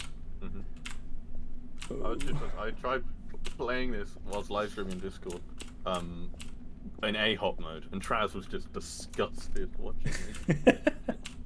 More disgusting watching me sticky jump it, probably. Oh, yeah. Unsurprisingly, Ahop and Bunny Hop don't actually really have very much in common. Except for the hop in their names. Yeah. No, fuck, I thought I had enough speed. Oh, is this not a booster? Okay, I guess not. I thought that was. I thought the water was like a slight like boost. Oh my god, the sticky jumping queen over there. Gonna beat it before I do. Whatever. I cannot wait to just play this game. That's why I'm making it. Yeah. Absolutely It is cannot just wait. best wind down game. Yeah. It's only just to boot up and play. Yeah, it could get a little stressful at times like that. Fuck. Like that. No, yeah, it's a great game. It's just like the variety of maps alone is going to be what can, like, if you want to just surf and chill, you know, there's like some long tier, like 2-3 maps. Yeah. You can go and play. Oh shit. Oh damn it. And honestly, like, it feels like it's like such a long time ago because I never like really ever play on game servers anymore. But like thinking like if I want to go play surf like on a server, right? Like I don't get to pick the map. Like you can't. And I genuinely forget that like that's a thing that you can't do in other games. Yeah. It seems like so absurd, like thinking about that. Yeah. But, like, unless you have like VIP or something. Oh my god. Yeah. Right. But... I suck. I am terrible. Anyway, I think that's where we'll call it because I smell dinner. I also was told dinner's ready, so I do have to head out and eat. Yep. You know, not die. But yeah, we'll call it there. Yeah. What do you guys think of this casual kind of like ending part of the Q&A? Like doing more of this, playing more of the modes with the community as we get more and more people you know, keys and stuff. Always good to show people's maps as well. Yeah, showing off newer maps. Like if we're adding new maps, we'll definitely show them. Yeah.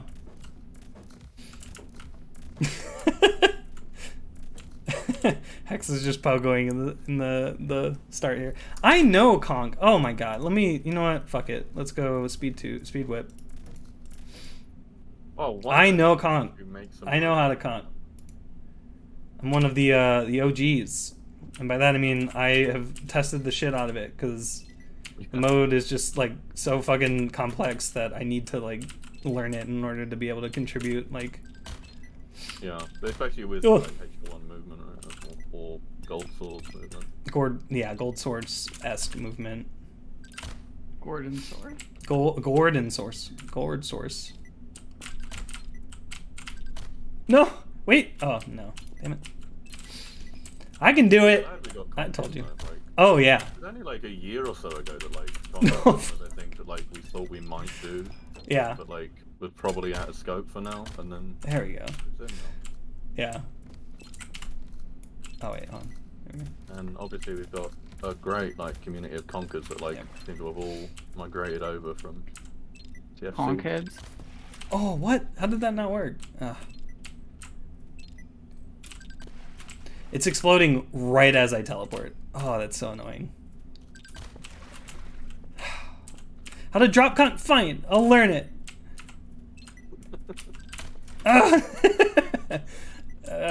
Okay. Close, but no cigar.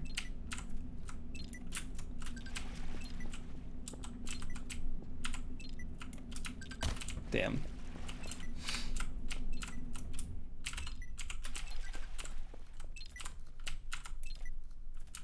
Oh.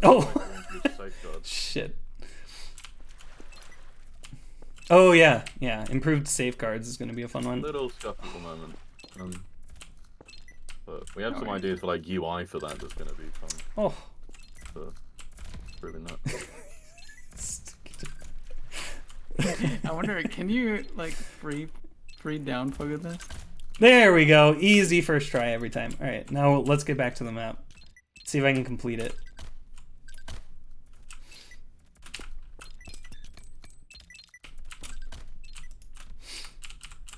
Yeah, and the right click to cancel is probably like the best quality of life thing ever. Oh, yeah.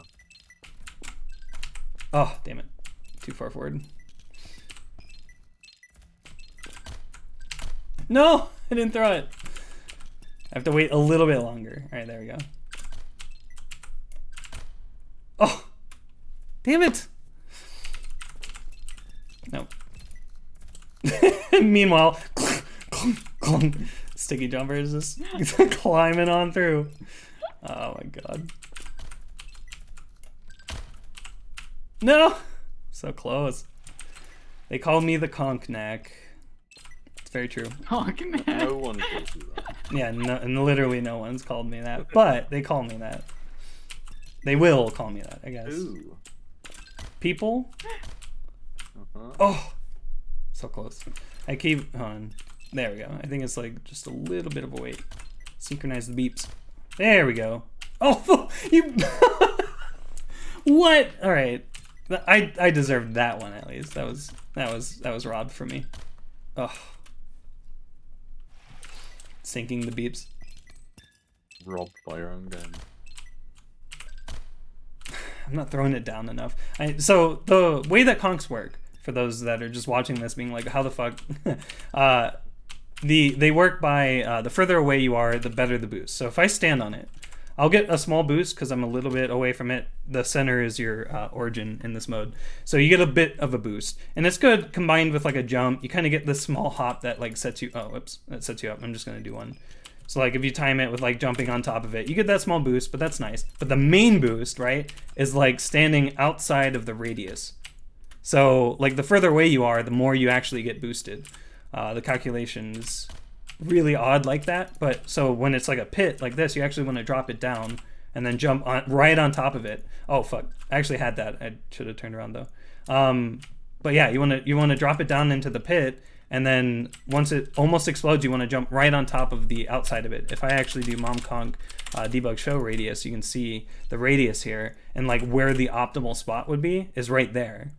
So like if I like try to aim for that, it's kind of hard to time it. But yeah, if I aim for the like right there, I'll get like the best boost I possibly can. I'm gonna turn off radius because it starts to get a little involved. Spider webs everywhere. Yeah. Oh, I did it. Nice. I knew you could handhold it. I normally turn around like a baby. All right. Let's see if I can do this way. Oh. Okay, whatever. I'll do it the other way. But that like thing with the radius and how the boost varies, like it adds so much like personality to Conc. Yeah. It feels like such a like unique mode. Oh, just outside. Damn it. Sorry. Yeah, it really does add just such a like interesting like different experience that I think a lot of people like once they learn that they just go huh, and like they it clicks, you know. There we go. Easy. It seems sort of unintuitive and like why would that be fun? Like right. being able to go super fast when you jump backwards and like fucking throw. Let's go. But it's just like time has shown that they are, you know, just super fun, really high skill ceiling. Oh, let's go. Fucking nailing it. I'm probably not gonna be able to beat the map though. I do wanna go eat dinner, so I'm gonna, you know, dip. But yeah, it's just like it's just amazing to see all of the modes. Also, I don't think that's how you do any of this. I think you just hold on, you just throw that no, throw that there. And then just do that. Yeah. Alright. Oh no, another drop conc. Fuck. Nope, not like that. Oh, so close. Oh. Damn it. There we go. That's how you drop conc. I did it. It's actually really interesting how fun it is to play sticky jump on conc maps. Yeah. It is very vertical. Like it's made for it. Yeah. It's actually pretty cool. Damn. All right. Also, anyone with sharp eyes, keen eyes, whatever, might have noticed the lighting on this map is quite cool. Like, yeah, this map has no textures or, you know, all that. That light on the left there, I can see I've got stream, looks terrible. I didn't make that. That was from the original. But the shadows are because we have CSM and it's CS:GO compiled, or compiled using CS:GO VRAD. It actually doesn't look that sharp though. What's going on there? Just CSM. Huh. Are you on DX11? No, I'm not in DX11. I'm in DX9 Panorama. It might be... Do I have... Oh, is it because I have HDR on, maybe? The bloom's kind of... Because I see the edge of the shadow right there. Couldn't be. Who broke CSM? CSM is on. Yeah. Oh. Oh yeah, it for sure is on. That entity had. Yeah, I don't say I have CSM. I'm on Steam Build at the moment. Yeah. It's definitely there. It's just probably not, or it's like the. No, the lighting's definitely different. Yeah. So maybe CSM broke somehow. It does look like Bloom is on though, like HDR Bloom. But yeah, Maybe. I mean, it's definitely there. CSM is definitely there. It's just maybe it broke in DX9. Could be very likely. Yeah. Rendering changes It or definitely looks different. Like I've stared at the shadows on this map a lot. yeah. It's like Interesting. radiating out. It's weird. Yeah, it's just stuff we'll look into. Stuff like that happens a lot. So as we approach a renderer that, you know. It's almost as if this game is unfinished. Yeah. Very true. Alpha. That always correct people. Not beta. Alpha. All right. So we're going to end the stream there. Yeah. We will try to do more regular kind of hangout streams like this, leading into Q&A streams at the end of every month. The last Saturday of every month is kind of where we're aiming to do these Q&A streams. So around the same time, around 4 p.m. Eastern. So they'll always be on our YouTube, backed up with timestamps and stuff. So definitely, you know, follow us, subscribe to us and stuff. But is there anyone streaming? Yes, there is. We're going to raid Syrup. So, yeah, thank you all so much for watching.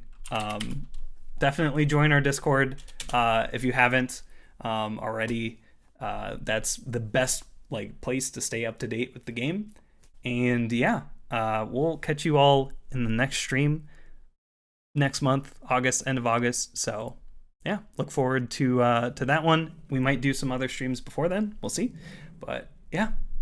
So take care. The raid message is please play Conc. And yeah. Take care. Awesome. And see you guys. Yeah, see you guys.